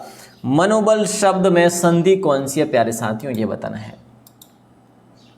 विसर्ग होगा, देखिए या फिर स्वर होगा या व्यंजन होगा या फिर सभी होगा। मनोबल शब्द में संधि कौन सी है? तो दोस्तों मनोबल शब्द में अगर हम बात करते हैं मन धन बल, तो ये अगर अपन विग्रह करते हैं तो जाता है हमारा विसर्ग के साथ। और दोस्तों राइट आंसर भी राइट आंसर, बड़े बोल का सिर नीचा। इस कहावत का सही अर्थ जो है ना प्यारे साथियों, बड़े बोल वाला नीचा रहता, ये नहीं होगा। कड़वा थूथू मीठा गप गप, ये भी नहीं होगा। घमंडी को नीचा देखना पड़ता है। बड़े बोल का सिर नीचा मतलब कि घमंडी को बार बार नीचा देखना पड़ता है जहाँ पर भी हो। दोस्तों जो ज़्यादा ही बोलता है तो क्या करता है? नीचा देखना पड़ता है उसे। अगला प्रश्न आपकी स्क्रीन पे है 27 नंबर। निम्न में से शुद्ध वाक्य है,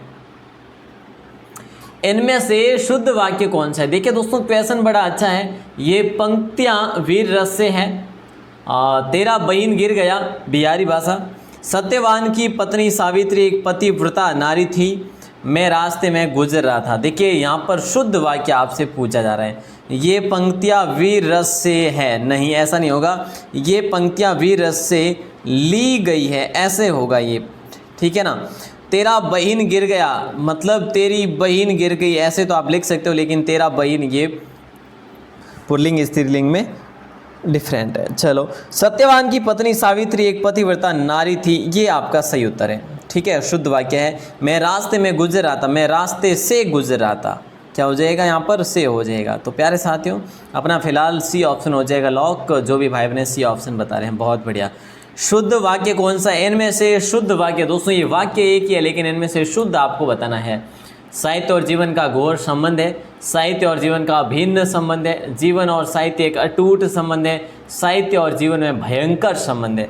भाई साहब बहुत ही अच्छा क्वेश्चन है। शुद्ध शब्द क्या वाक्य की बात हो रही है, तो साहित्य और जीवन का अभिन्न अंग है, अभिन्न संबंध है। राइट आंसर अपना हो जाएगा बी ऑप्शन को लॉक करेंगे।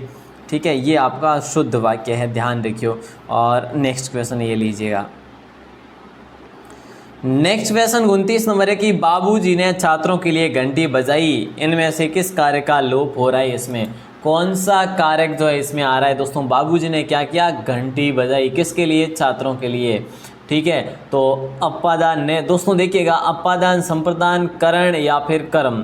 देखिए आप सभी जानते हैं के लिए क्या हो रहा है। बाबूजी ने छात्रों के लिए, किसके लिए? छात्रों के लिए। यहाँ पर के लिए का लोप हो रहा है तो भैया संप्रदान। संप्रदान में क्या आता है? जिसके लिए कोई क्रिया की जाती है, जिसके लिए कोई क्रिया की जाती है वो संप्रदान कहलाता है। बी ऑप्शन को लॉक करेंगे। प्यारे साथियों अच्छा क्वेश्चन था। निम्नलिखित में से अकर्मक क्रिया कौन सी है ये बता दीजिएगा। राइट आंसर क्या हो जाएगा? निम्नलिखित में से अकर्मक जो क्रिया है, श्याम भात खाता है, कविता सो रही है, मैंने राधा को मिठाई खिलाई, अजनबी ने रास्ते में मेरी सहायता की। देखिए इनमें से अकर्मक क्रिया, ठीक है, तो अकर्मक क्रिया जो कि दोस्तों यहाँ पर कर्म हो रहा है स्वयं से, ठीक है। तो कविता क्या है, सो रही है, कविता सो रही है। तो देखिए श्याम भात खाता है, श्याम खाता है अगर होता तो अपन अकर्मक कर सकते हैं, लेकिन श्याम क्या कर रहा है, भात खा रहा है, तो इसमें सकर्मक हो रहा है, ठीक है, सकर्मक क्रिया हो जाएगी। मैं राधा को मिठाई खिलाई, मैंने राधा को क्या खिलाई, मिठाई, तो ये भी सकर्मक है। तो दोस्तों अकर्मक हो जाएगा कविता सो रही है, कविता नींद ले रही है, कविता भाग रही है, ये इस प्रकार से है ना। चलो साहब अगला प्रश्न है, मसान शब्द जो है ना ये कैसा शब्द है। मसान शब्द जो है तद्भव शब्द है, या अपना तत्सम है, या फिर देशज है, या फिर अपना विदेशी है। दोस्तों मसान जो शब्द है ना ये तद्भव शब्द है। मसान कैसा शब्द है, ये तद्भव शब्द है, ध्यान दीजिएगा, अच्छा क्वेश्चन है, लॉक कीजिएगा। बहुत बढ़िया दोस्तों, नेक्स्ट क्वेश्चन है, रक्तलोचन किसका पर्यायवाची है। रक्तलोचन जो है ये किसका पर्यायवाची है, औषधि का है, कौवे का है, कपोत का है, या फिर कामदेव का है। रक्तलोचन किसका पर्यायवाची है, राइट आंसर बताना है दोस्तों। रक्तलोचन जो है ना ये किसका पर्यायवाची है, तो ये कपोत का पर्यायवाची है। दोस्तों औषधि के पर्यायवाची की बात की जाए तो दवाई वगैरह जो होती है औषधि की क्या है, पर्यायवाची है। दोस्तों कामदेव की बात करें, कामदेव के पर्यायवाची में मदन आता है, काम आता है प्यारे साथियों, कंदर्प भी आता है, और कंदर्प है, ठीक है, कंदर्प, ठीक है, और एक और मनोज भी आता है दोस्तों, मनसिज भी आता है, मनसिज, ठीक है। तो ये किस में आते हैं, ये कामदेव में आते हैं प्यारे साथियों। रक्तलोचन जो है कपोत का पर्यायवाची है। कौन से क्रमांक में सभी शब्द जो है ना तत्सम है। देखिए दोस्तों किस क्रमांक में सभी शब्द जो है ना तत्सम है। नख चीर जड़ता सिर, हार दूर दल भार, पाशी दिनार चल रई, धो चल ढाल निसी दिन। इनमें से कौन से क्रमांक में सभी शब्द जो है ना तत्सम है, तो सभी शब्द जो तत्सम है ना वो हार दूर दल भार हो जाएगा, बी ऑप्शन को लॉक किया जाएगा यहाँ पे। ऐसे क्वेश्चन दोस्तों अगर एग्जाम में पूछा जाता है तो हम बड़े कन्फ्यूजन में हो जाते हैं कि कौन सा सही होगा। जो बिना मांगे मिल जाए, वाक्यांश के लिए एक शब्द जो है वो कौन सा हो जाएगा, राइट आंसर। जो बिना मांगे मिल जाए वाक्यांश के लिए शब्द है, अपकर्ष है, या अनुपम है, या फिर अयाचित है, या फिर अमिलन है। जो बिना मांगे मिल जाए अयाचित हो जाएगा प्यारे साथियों, राइट आंसर। अपकर्ष नीचे की ओर से लंबा, या फिर दोस्तों देखिए जैसे कि मैं आपसे बात करूं, नीचे की ओर लाना या फिर खींचना, अपकर्ष ये एक शब्द है। इसके लिए मतलब नीचे की ओर लाना या फिर खींचना, इसके लिए एक शब्द कौन सा होगा, अपकर्ष होगा। ऐसे अनुपम की बात करें, जिसकी उपमा न की जा सके,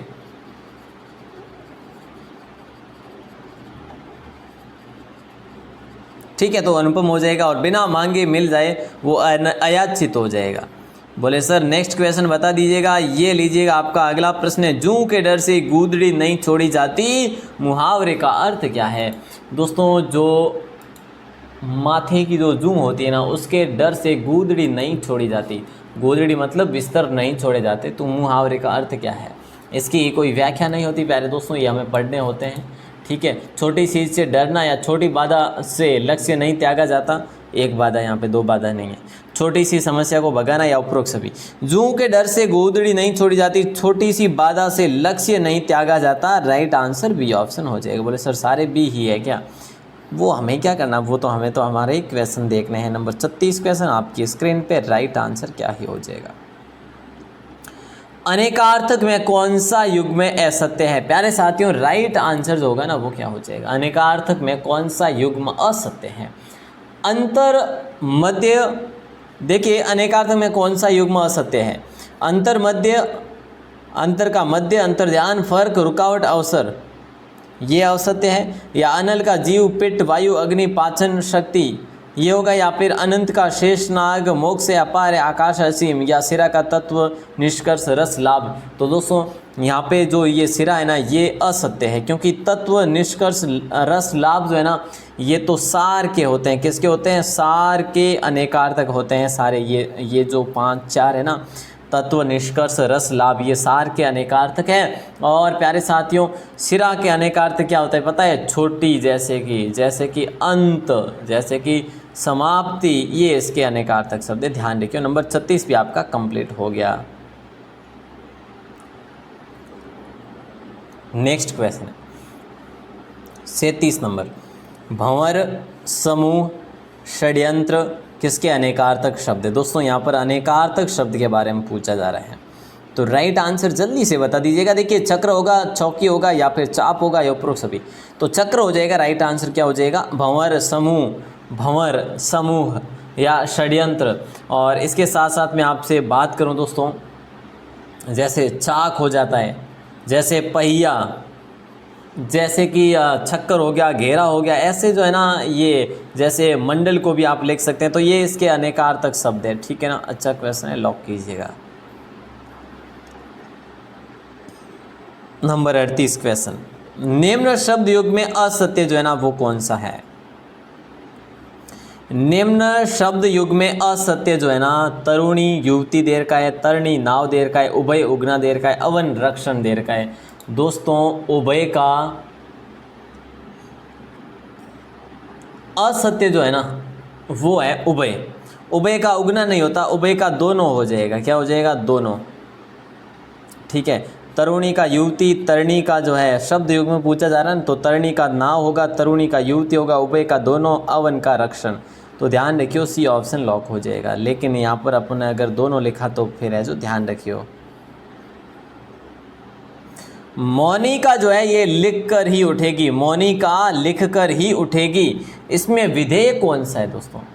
लिख कर ही उठेगी ये विधेय है, या फिर मोनिका विधेय है, या मोनिका लिख कर ही उठेगी पूरा का पूरा विधेय है, या फिर इनमें से कोई नहीं। विधेय दोस्तों मतलब कि जैसे कि कार्य क्या हो रहा है ना, तो लिख कर ही उठेगी, तो लिख कर ही उठेगी ये हो रहा है। तो दोस्तों ए ऑप्शन हो जाएगा राइट आंसर। क्या कर्म कर रही है? तो लिख कर ही उठेगी, लिखना ये वो कर्म कर रही है, तो बिल्कुल दोस्तों राइट आंसर हो जाएगा आपका। अगर पूछा जाए कि भी उद्देश्य कौन सा होगा इसमें, तो दोस्तों उद्देश्य क्या होगा? उद्देश्य मोनिका होगा। ठीक है, अच्छा क्वेश्चन है, लॉक कीजिएगा। दुधारू में उपसर्ग कौन सा है? देखिए दोस्तों, दुधारू में उपसर्ग जो है ना वो कौन सा उपसर्ग है? दू या फिर दू, या फिर दूध, या फिर दे। अच्छा क्वेश्चन है। दुधारू में उपसर्ग जो है ना वो अपना बी ऑप्शन हो जाएगा, दू प्लस धारू। जैसे कि दू प्लस दू का मतलब अपन मान सकते हैं जैसे दोबारा। ठीक है, तो इसी प्रकार जैसे दू का मतलब दोस्तों हिंदी में अपन कह सकते हैं हीन, या फिर अपन कह सकते हैं बुरा। जैसे दुकाल है, दुशाला है, दुगुना है, दुबला है, दुमुहा है। ठीक है, चलो आगे बढ़ते हैं।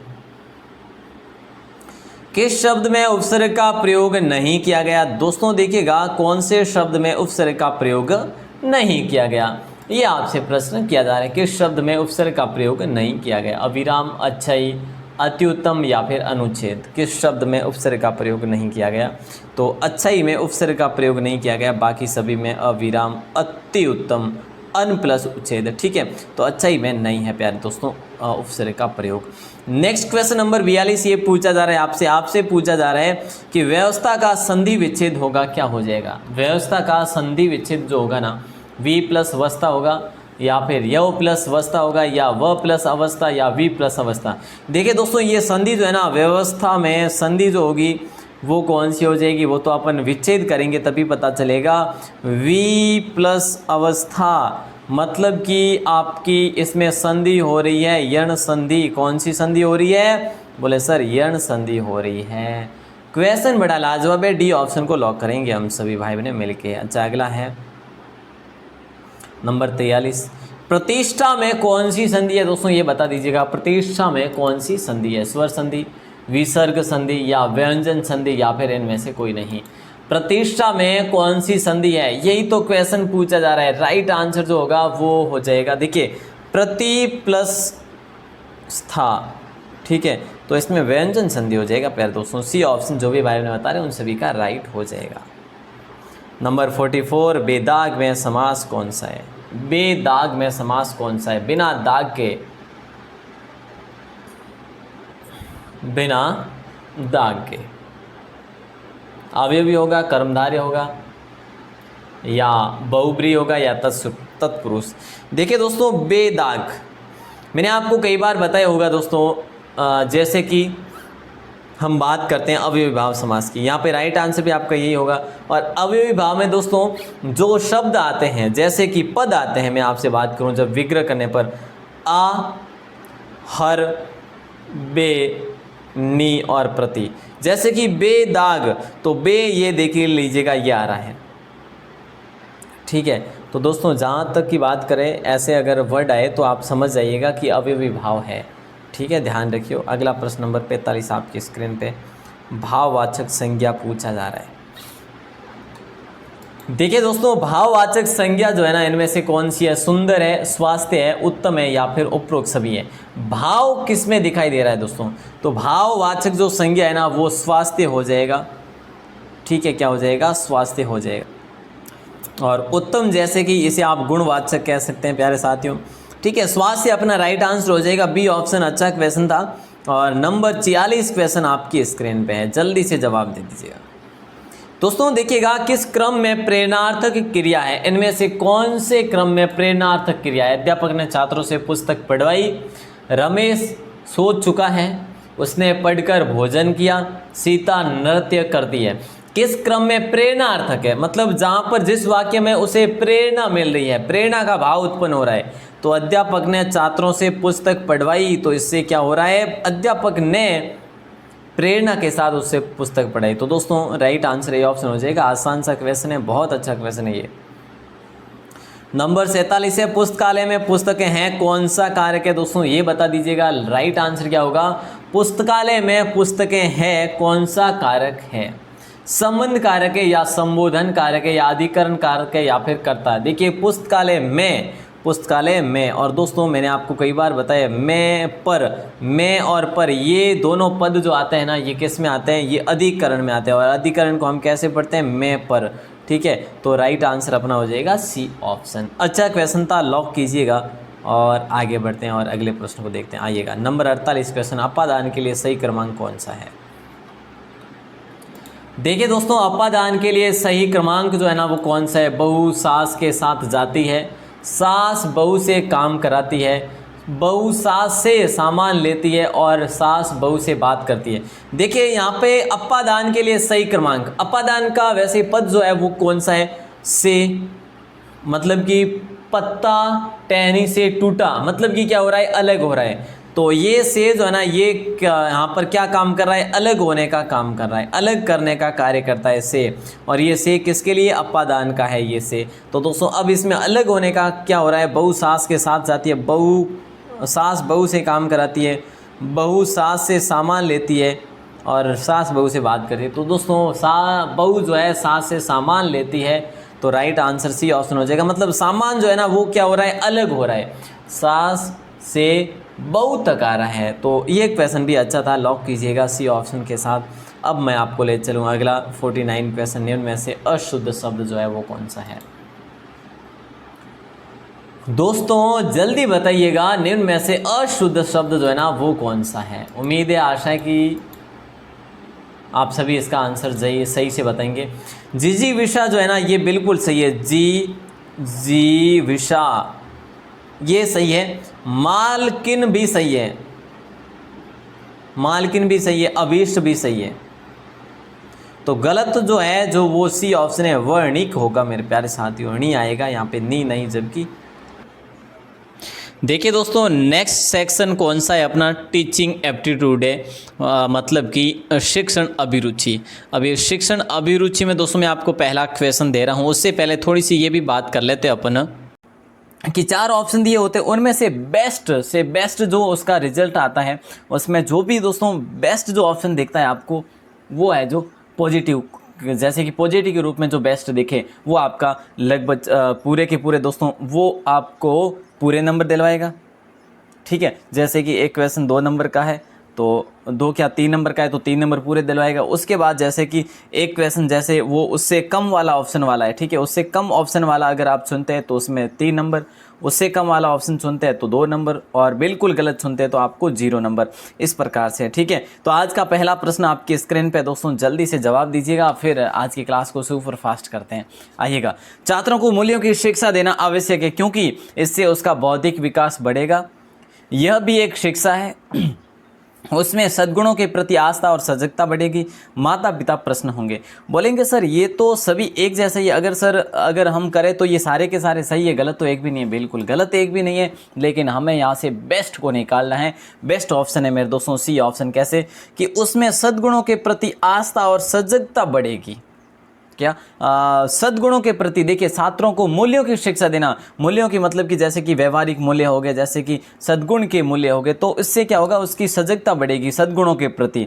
तो भैया हमें 3 नंबर दिलवाने वाला तो आपका राइट आंसर सी ऑप्शन ही होगा। उसके बाद आप कह सकते हो कि भाई उसका बौद्धिक विकास होगा, ये भी कह सकते हो। उसके बाद आप ये शिक्षा ये एक शिक्षा है, ये भी कह सकते हो। उसके बाद डी ऑप्शन माता पिता प्रश्न होंगे, इसमें आपको कुछ नहीं मिलेंगे। इस प्रकार से दोस्तों समझ गए हो। अब मैं आपको एक एक तो नहीं बताऊंगा, लेकिन जो बेस्ट होगा, जो ऑप्शन आपका सही होगा, वही बात करूंगा। क्लियर।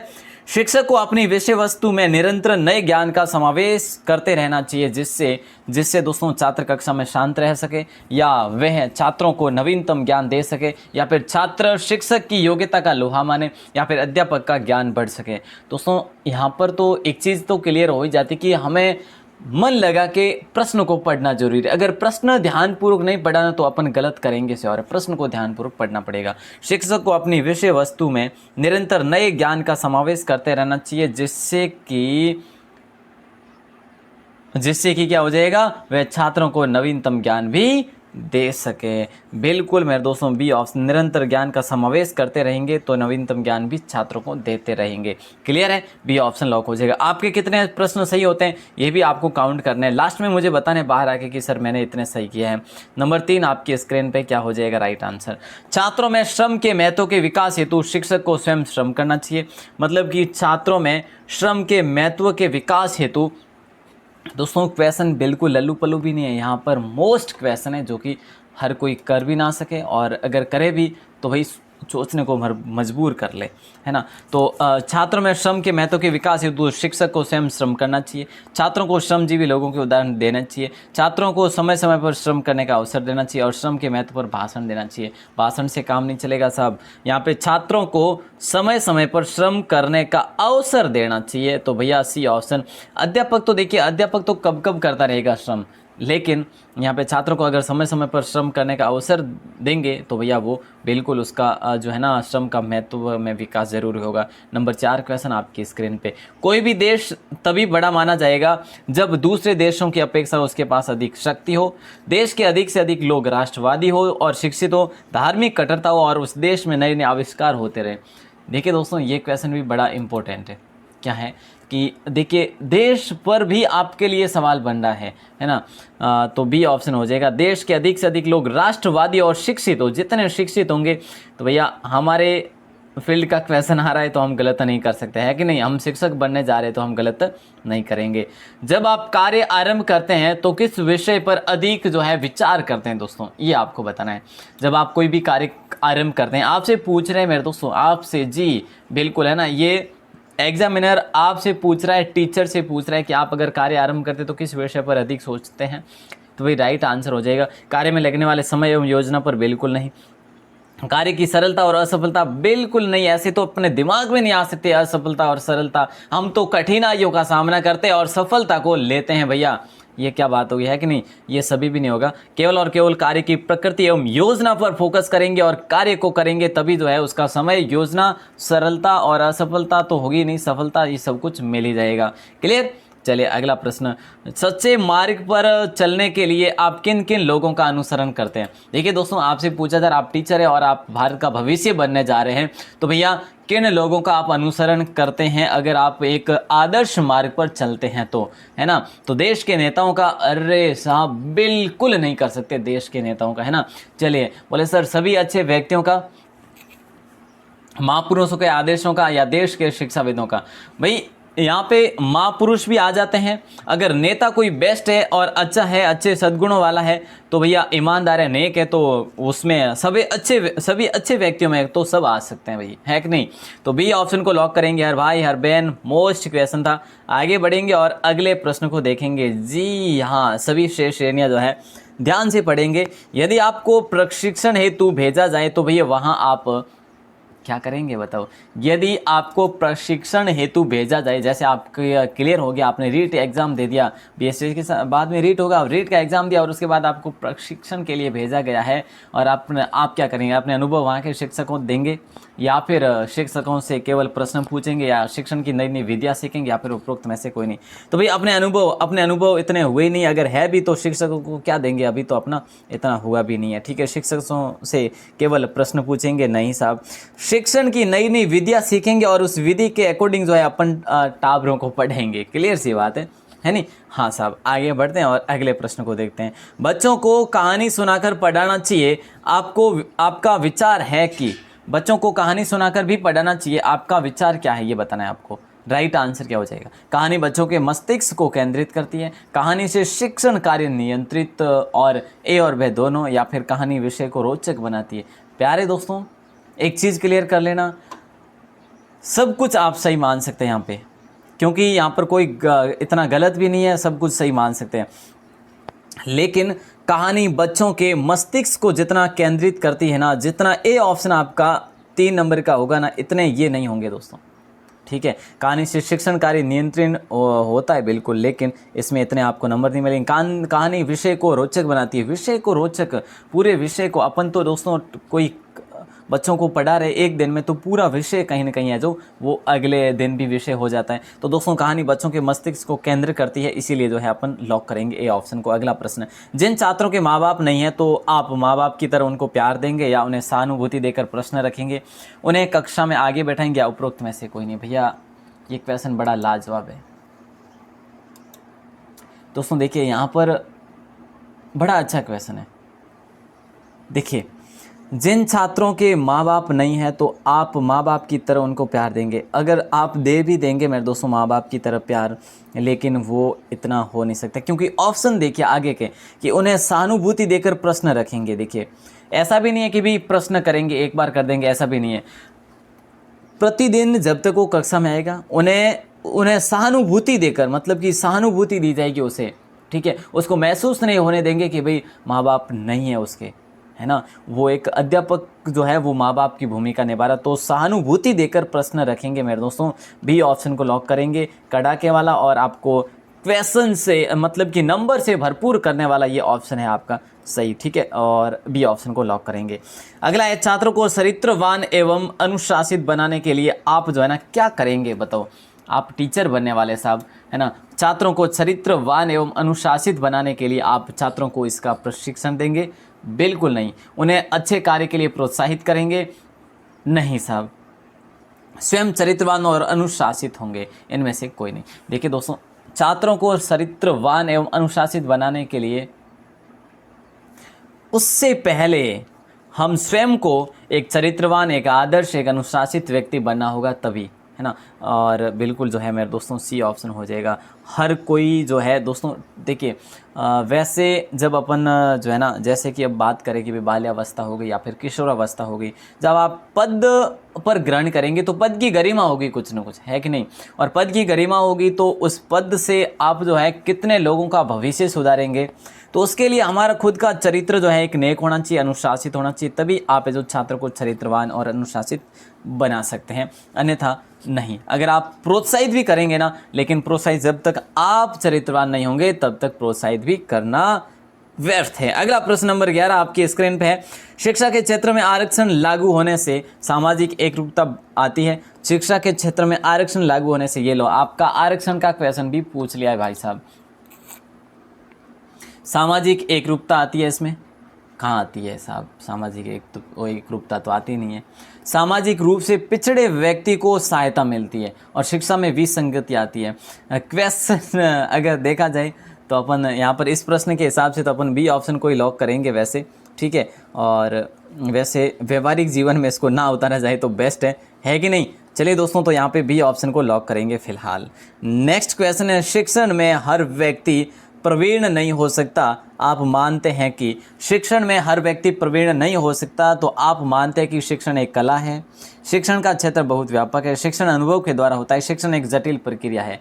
तो भैया आपको ये मानना है कि शिक्षण का क्षेत्र बहुत व्यापक है, हर जगह शिक्षा के बिना जीवन अधूरा। मेरे दोस्तों, जीवन के बिना शिक्षा अधूरी। तो भाई बी ऑप्शन को लॉक करेंगे। ठीक है, अगला प्रश्न नंबर 13 आपकी स्क्रीन पे, जल्दी से जवाब दे दीजिएगा, क्या हो जाएगा देखिएगा।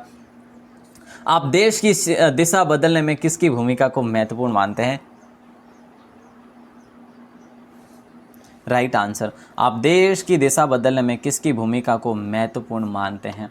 राइट आंसर बताना है। उच्च विद्यालयों के शिक्षकों की, या फिर अपने शिक्षक केवल पढ़ा सकता है, या फिर शिक्षकों तो केवल छात्रों की दिशा बदल सकता है, शिक्षक तो केवल, हाँ शिक्षक है यहाँ पर, शिक्षकों नहीं है। और शिक्षकों के रचनात्मक कार्यों की जो है आप भूमिका महत्वपूर्ण मानते हो, किसको? मेरे दोस्तों, शिक्षकों के रचनात्मक कार्य की। और डेली वो जो है कुछ अलग अलग मेरे दोस्तों बदलाव, विधियाँ जो है, शिक्षण विधियाँ, उसको बदलाव करें, वही रचनात्मक कार्य से, अपनी कार्यशैली से कार्य करें। तो भैया डी ऑप्शन को लॉक करेंगे। ठीक है, अगला प्रश्न नंबर 14, एक शिक्षक के रूप में आप किस भावना को बढ़ाने में मदद करेंगे? एक शिक्षक के रूप में आप किस भावना को बढ़ाने में मदद करेंगे? भेदभाव की भावना को, ईर्ष्या की भावना को, या एक दूसरे की मदद करने की भावना को, या जाति धर्म के नाम पर कोई भेदभाव नहीं हो? एक शिक्षक के रूप में आप किस भावना को बढ़ाने में मदद करेंगे? एक दूसरे की मदद करने की भावना को मदद करेंगे। दोस्तों सी ऑप्शन लॉक हो जाएगा। ये कोई डिफ़िकल्ट, एक दूसरे की मदद करने की, और उससे भी पहले मेरे दोस्तों एक बार देख लेना, वापस से देखता हूँ, सॉरी। एक शिक्षक के रूप में आप किस भावना को बढ़ाने में मदद करेंगे? भेदभाव की भावना को या ईर्ष्या की भावना को बढ़ाने में मदद करेंगे? किस भावना को बढ़ाने में मदद करेंगे? और एक दूसरे की मदद करने की भावना को, या फिर जाति धर्म के नाम पर कोई भेदभाव? हाँ बिल्कुल दोस्तों, यहाँ पे डी ऑप्शन आपका सही आंसर होगा। एक बार प्लीज़ आप सभी से निवेदन है, इस प्रश्न को वापस से पढ़ लेना दोस्तों। डी ऑप्शन सही जवाब होगा कि जाति धर्म के नाम पर कोई भी भेदभाव नहीं हो, इस भावना को हम हमेशा आगे बढ़ाने के लिए मतलब मदद करते रहेंगे। क्योंकि यहाँ पर आपको 3 नंबर इसी में मिलेंगे।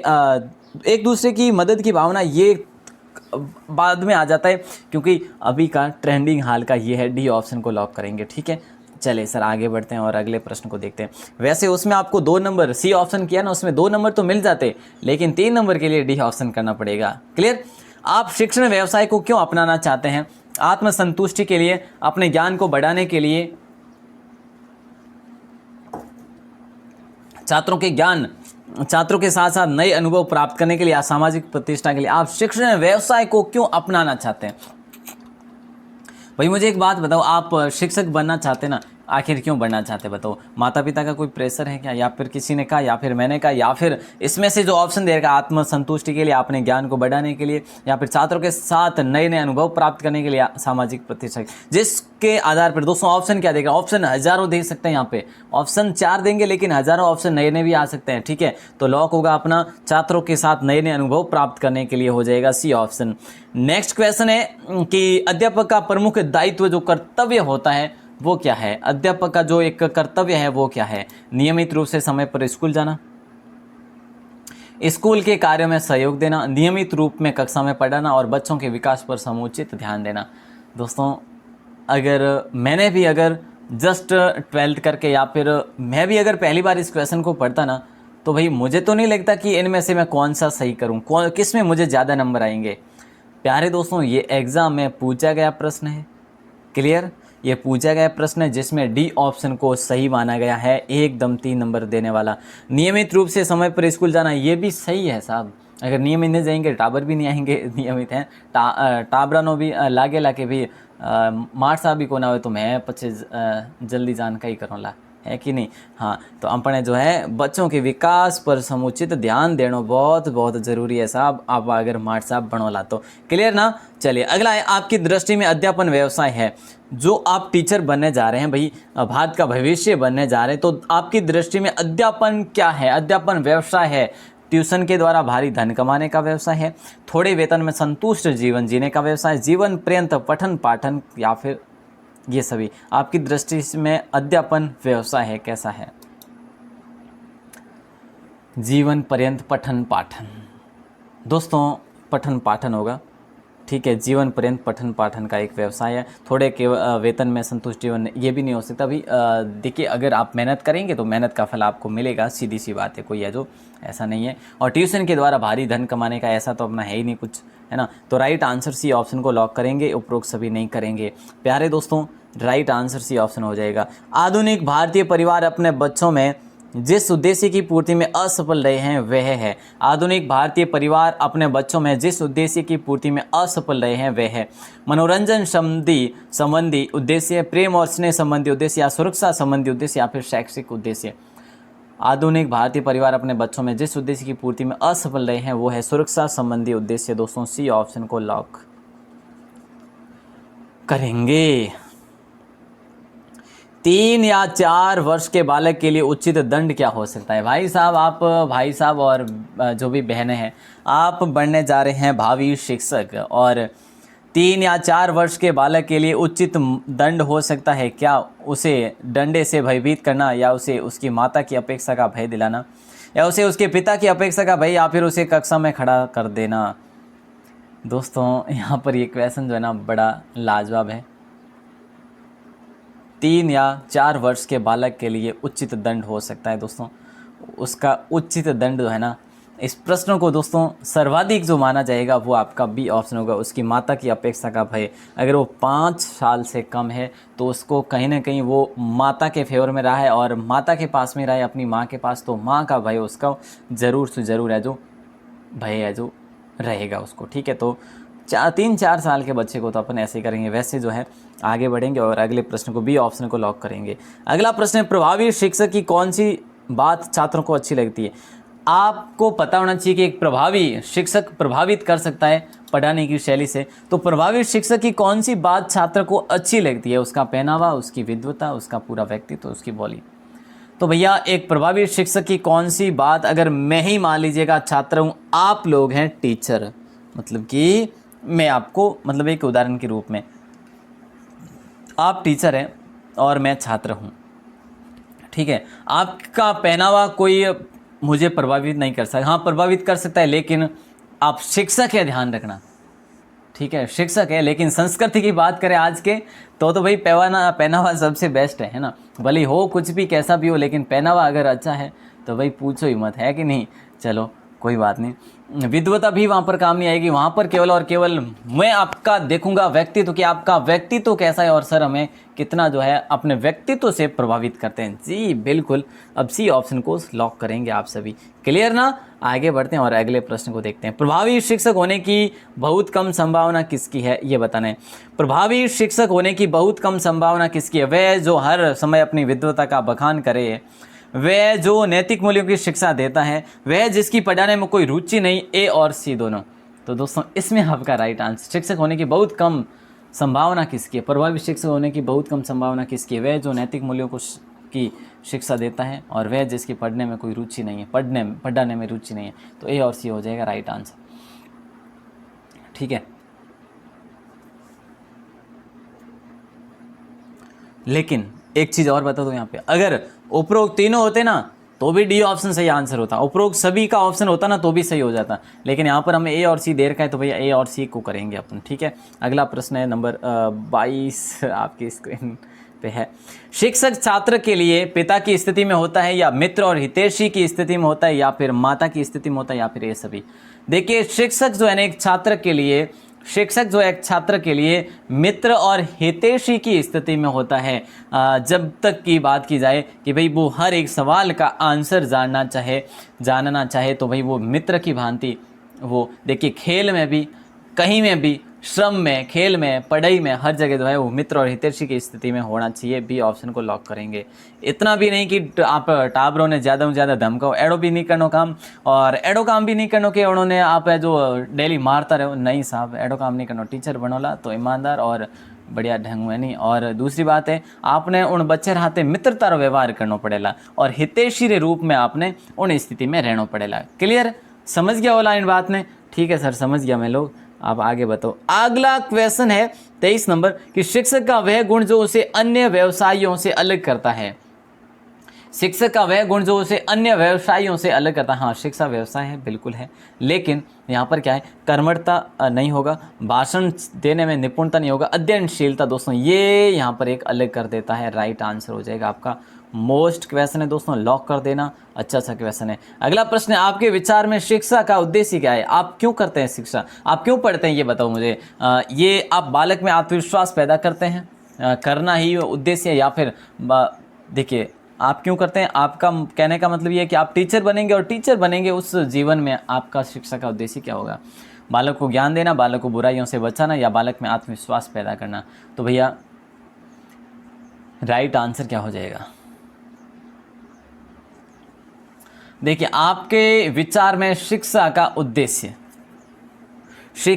उद्देश्य बालक में आत्मविश्वास पैदा करना भी होगा, बालक को बुराइयों से बचाना भी होगा, और बालक को ज्ञान देना भी होगा। शिक्षा का उद्देश्य पूछ लिया दोस्तों, कोई एक पर्टिकुलर टॉपिक की बात नहीं हुई है, तो यहाँ पर आपका डी ऑप्शन होगा राइट आंसर दोस्तों, लॉक कर देना। मोस्ट इंपॉर्टेंट क्वेश्चन है दोस्तों, ध्यान रखिए, ठीक है। अब अपन आगे बढ़ते हैं और अगले प्रश्न को देखते हैं। आपके विचार में शिक्षा क्या है? शिक्षा का उद्देश्य पढ़ लिया। अब आपके विचार में शिक्षा क्या है? साक्षर बनने का साधन है, एक राष्ट्रीय कर्तव्य है, या फिर समाज सुधार का साधन है, वो माध्यम है, या फिर मानव का संस्कार रूपी आवरण है? तो भाई राइट आंसर बताना है, साक्षर बनाने का साधन, या एक राष्ट्रीय कर्तव्य, या समाज सुधार का एक साधन एवं माध्यम हो जाएगा। Right answer C option. आपके विचार में, हमारे विचार में भाई शिक्षा का क्या है महत्व? समाज सुधार का साधन एवं माध्यम है। बिल्कुल इम्पोर्टेंट क्वेश्चन है, नंबर 26 आपकी स्क्रीन पे है। भैया राइट आंसर बता दो, बच्चों के पढ़ाई के प्रति गंभीर न होने का कारण क्या है? बच्चों का जो है ना पढ़ाई के प्रति गंभीर न होने का कारण क्या है? अब आप में से भी बहुत सारे भाई बहन जो है, देख लो, बहुत सारे भाई बहन देख लो, बहुत सारे भाई बहन रियल बता रहा हूँ, मतलब कि कहाँ थे और कहाँ हो गए, मतलब कि पढ़ने की कोई इच्छा ही जाहिर नहीं होती। एग्ज़ाम आएगा, हम पढ़ लेंगे, हम पास हो जाएंगे। मैं अब क्या बोलूँ, कुछ खाक नहीं होगा एग्ज़ाम आने से पहले। पढ़ लेना, बस यही कहूँगा, रेगुलर पढ़ लो, भले क्लास पढ़ो, किताब पढ़ो, किसी और को पढ़ लो यार, पढ़ते रहना, अन्यथा है ना फिर पछतावे के अलावा कुछ नहीं रहेगा अपने पास। बच्चों के पढ़ाई के प्रति गंभीर न होने का जो कारण है ना, वो शिक्षा के द्वारा उसे पुष्ट पोषण न मिलना और जीवन के स्पष्ट लक्ष्य का अभाव। तो अपना राइट आंसर हो जाएगा ए और बी। अगर ऑप्शन डी होता ना कि भाई उपरोक्त सभी, तो उपरोक्त सभी हो जाता, ठीक है। और अगर इनमें से कोई नहीं ऑप्शन होता, दोस्तों यहाँ पर ऑप्शन पर डिपेंड करता, अगर इनमें से कोई नहीं ऑप्शन होता तो भाई अपन करते कि जीवन के स्पष्ट लक्ष्य का उसे कहीं ना कहीं अभाव है, स्पष्ट लक्ष्य का उसमें जीवन का अभाव है। लेकिन फिलहाल जिस ऑप्शन की बात की जाए, यहाँ पर आपका हो जाएगा ए और बी दोनों, जीवन के स्पष्ट लक्ष्य का अभाव, शिक्षा के द्वारा उसे पुष्ट पोषण नहीं मिलना, ठीक है। जीवन के स्पष्ट, यहाँ पर लड़के की भी गलती होती है, मतलब पढ़ने वाले की, विद्यार्थी की, और शिक्षक की भी। शिक्षक क्या करता है, पुष्ट पोषण नहीं मिला, मतलब कि उसके लिए शिक्षा का जो माध्यम है पहुंचाने का, उस बच्चे तक सही से नहीं पहुंच रहा है, टीचर के द्वारा कहीं ना कहीं गलती रह रही है ये। और दूसरा है कि जीवन के स्पष्ट लक्ष्य का उस बच्चे में अभाव होता है, उसको पता ही नहीं होता कि मेरा लक्ष्य क्या है। चलिए आगे बढ़ते हैं और अगले प्रश्न को देखते हैं। आप कक्षा में पढ़ा रही हैं, छात्रा के लिए नहीं बल्कि शिक्षिका के लिए पूछा जा रहा है। आप टीचर हैं, ठीक है, आप टीचर हैं और आप कक्षा में पढ़ा रही, उस समय आचार्य द्वारा बुलाए जाने पर आप क्या करेंगे? प्रधानाचार्य आपको बुलाते हैं, ठीक है, तुरंत उनके पास चल देंगी, घंटा समाप्ति के बाद ही जाएंगे, या फिर एक स्लिप पर परिस्थिति लिख कर भेजेंगी, या फिर स्पष्ट मना कर देंगे? देखिए दोस्तों, आपको आचार्य के द्वारा बुलाया जा रहा है, ठीक है, प्रधानाचार्य नहीं, आचार्य। तो आप कक्षा में पढ़ा रहे हैं, उस समय आचार्य द्वारा बुलाए जाने पर आप घंटा समाप्ति के बाद ही जाएंगे। अगर बुलाएंगे आप जाएंगे तो आपके कम से कम अगर 15 मिनट भी अगर आपके वहाँ पर ख़राब हो जाए, ख़राब नहीं, भले ही आप ऑफिशियल कोई काम कर लो, लेकिन ऑफिस का कोई काम करो, लेकिन वहाँ पे 15 मिनट खराब हो जाएंगे। आपका 1 घंटा होता है, 15 घंटे में 15 मिनट गए तो बच्चे की शिक्षा पर क्या प्रभाव पड़ेगा? भाई पड़ेगा तो पड़ेगा, है ना, बिल्कुल। तो अपना घंटा समाप्त करने के बाद ही अपन जाएंगे मिलने के लिए, चाहे ऑफिशियल वर्क हो। और अगर बुलाए की बात करें, अगर कोई बहुत ही ज़रूरी हो तो उसका क्वेश्चन अलग होता है। अगला प्रश्न है 28 नंबर आपकी स्क्रीन पे कि भाई जो एक अध्यापक के रूप में शिक्षक अभिभावक एसोसिएशन में आप सक्रिय भाग लेंगे। एक अध्यापक के रूप में शिक्षक अभिभावक एसोसिएशन में आप सक्रिय भाग लेंगे, अभिभावकों को सावधान रहने के लिए कहेंगे, या स्कूल की गलत नीतियों का भंडाफोड़ करेंगे, या प्रधानाचार्य का पक्ष प्रस्तुत करेंगे। भाई सीधी बात है, हमें इधर उधर की नहीं करनी है। हम अगर भाग भी लेंगे एसोसिएशन में तो हम भाग लेंगे, बस सक्रिय रूप से भाग ले लेंगे, ठीक है। अगर हमारा कोई मुद्दा होगा तो हम बताएंगे, लेकिन ऐसे पक्ष में प्रस्तुत करना, भंडाफोड़ करना और ये अभिभावकों को भड़काना वगैरह, ये काम अपने नहीं है साहब। अपन एक आदर्श शिक्षक है और ये काम अपना नहीं है। तो राइट आंसर अपना हो जाएगा ए ऑप्शन को 3 नंबर दिलाने वाला ऑप्शन होगा आपका। अगला प्रश्न नंबर 29, विद्यालय में अपना निश्चित स्थान बनाने के लिए शिक्षक को चाहिए कि वह छात्रों को अपने पक्ष में कर ले। अरे साहब, ऐसा शिक्षक तो नहीं होना चाहिए, ऐसा शिक्षक तो नहीं होना चाहिए, वो गंदा शिक्षक होता है। अपने उत्तरदायित्व में आस्था रखें, अपने अधिकारियों के संपर्क में रहें, साथियों का बड़ा समूह बना लें। तो राइट आंसर अपना सभी का हो जाएगा बी ऑप्शन, अपने उत्तरदायित्व में आस्था रखें। बस विद्यालय में अपना निश्चित स्थान बनाने के लिए शिक्षक को चाहिए कि वह अपना उत्तरदायित्व में आस्था रखें। और दोस्तों दूसरी चीज़, अपने कार्य पर, अपने कार्यशैली पर, अपने शिक्षण शैली पर जो है आस्था रखें कि भाई मेरी शिक्षण शैली कैसी है, ठीक है। तो दोस्तों अब नेक्स्ट पार्ट अपन जो है इसका नेक्स्ट पार्ट पढ़ेंगे, पार्ट संख्या 2 है ना। अब तक अपन यहीं तक पढ़ेंगे, अब तो पार्ट फर्स्ट यहीं तक करते हैं कंप्लीट। आज इतना ही पढ़ेंगे दोस्तों, क्योंकि टाइम भी काफ़ी हो चुका है।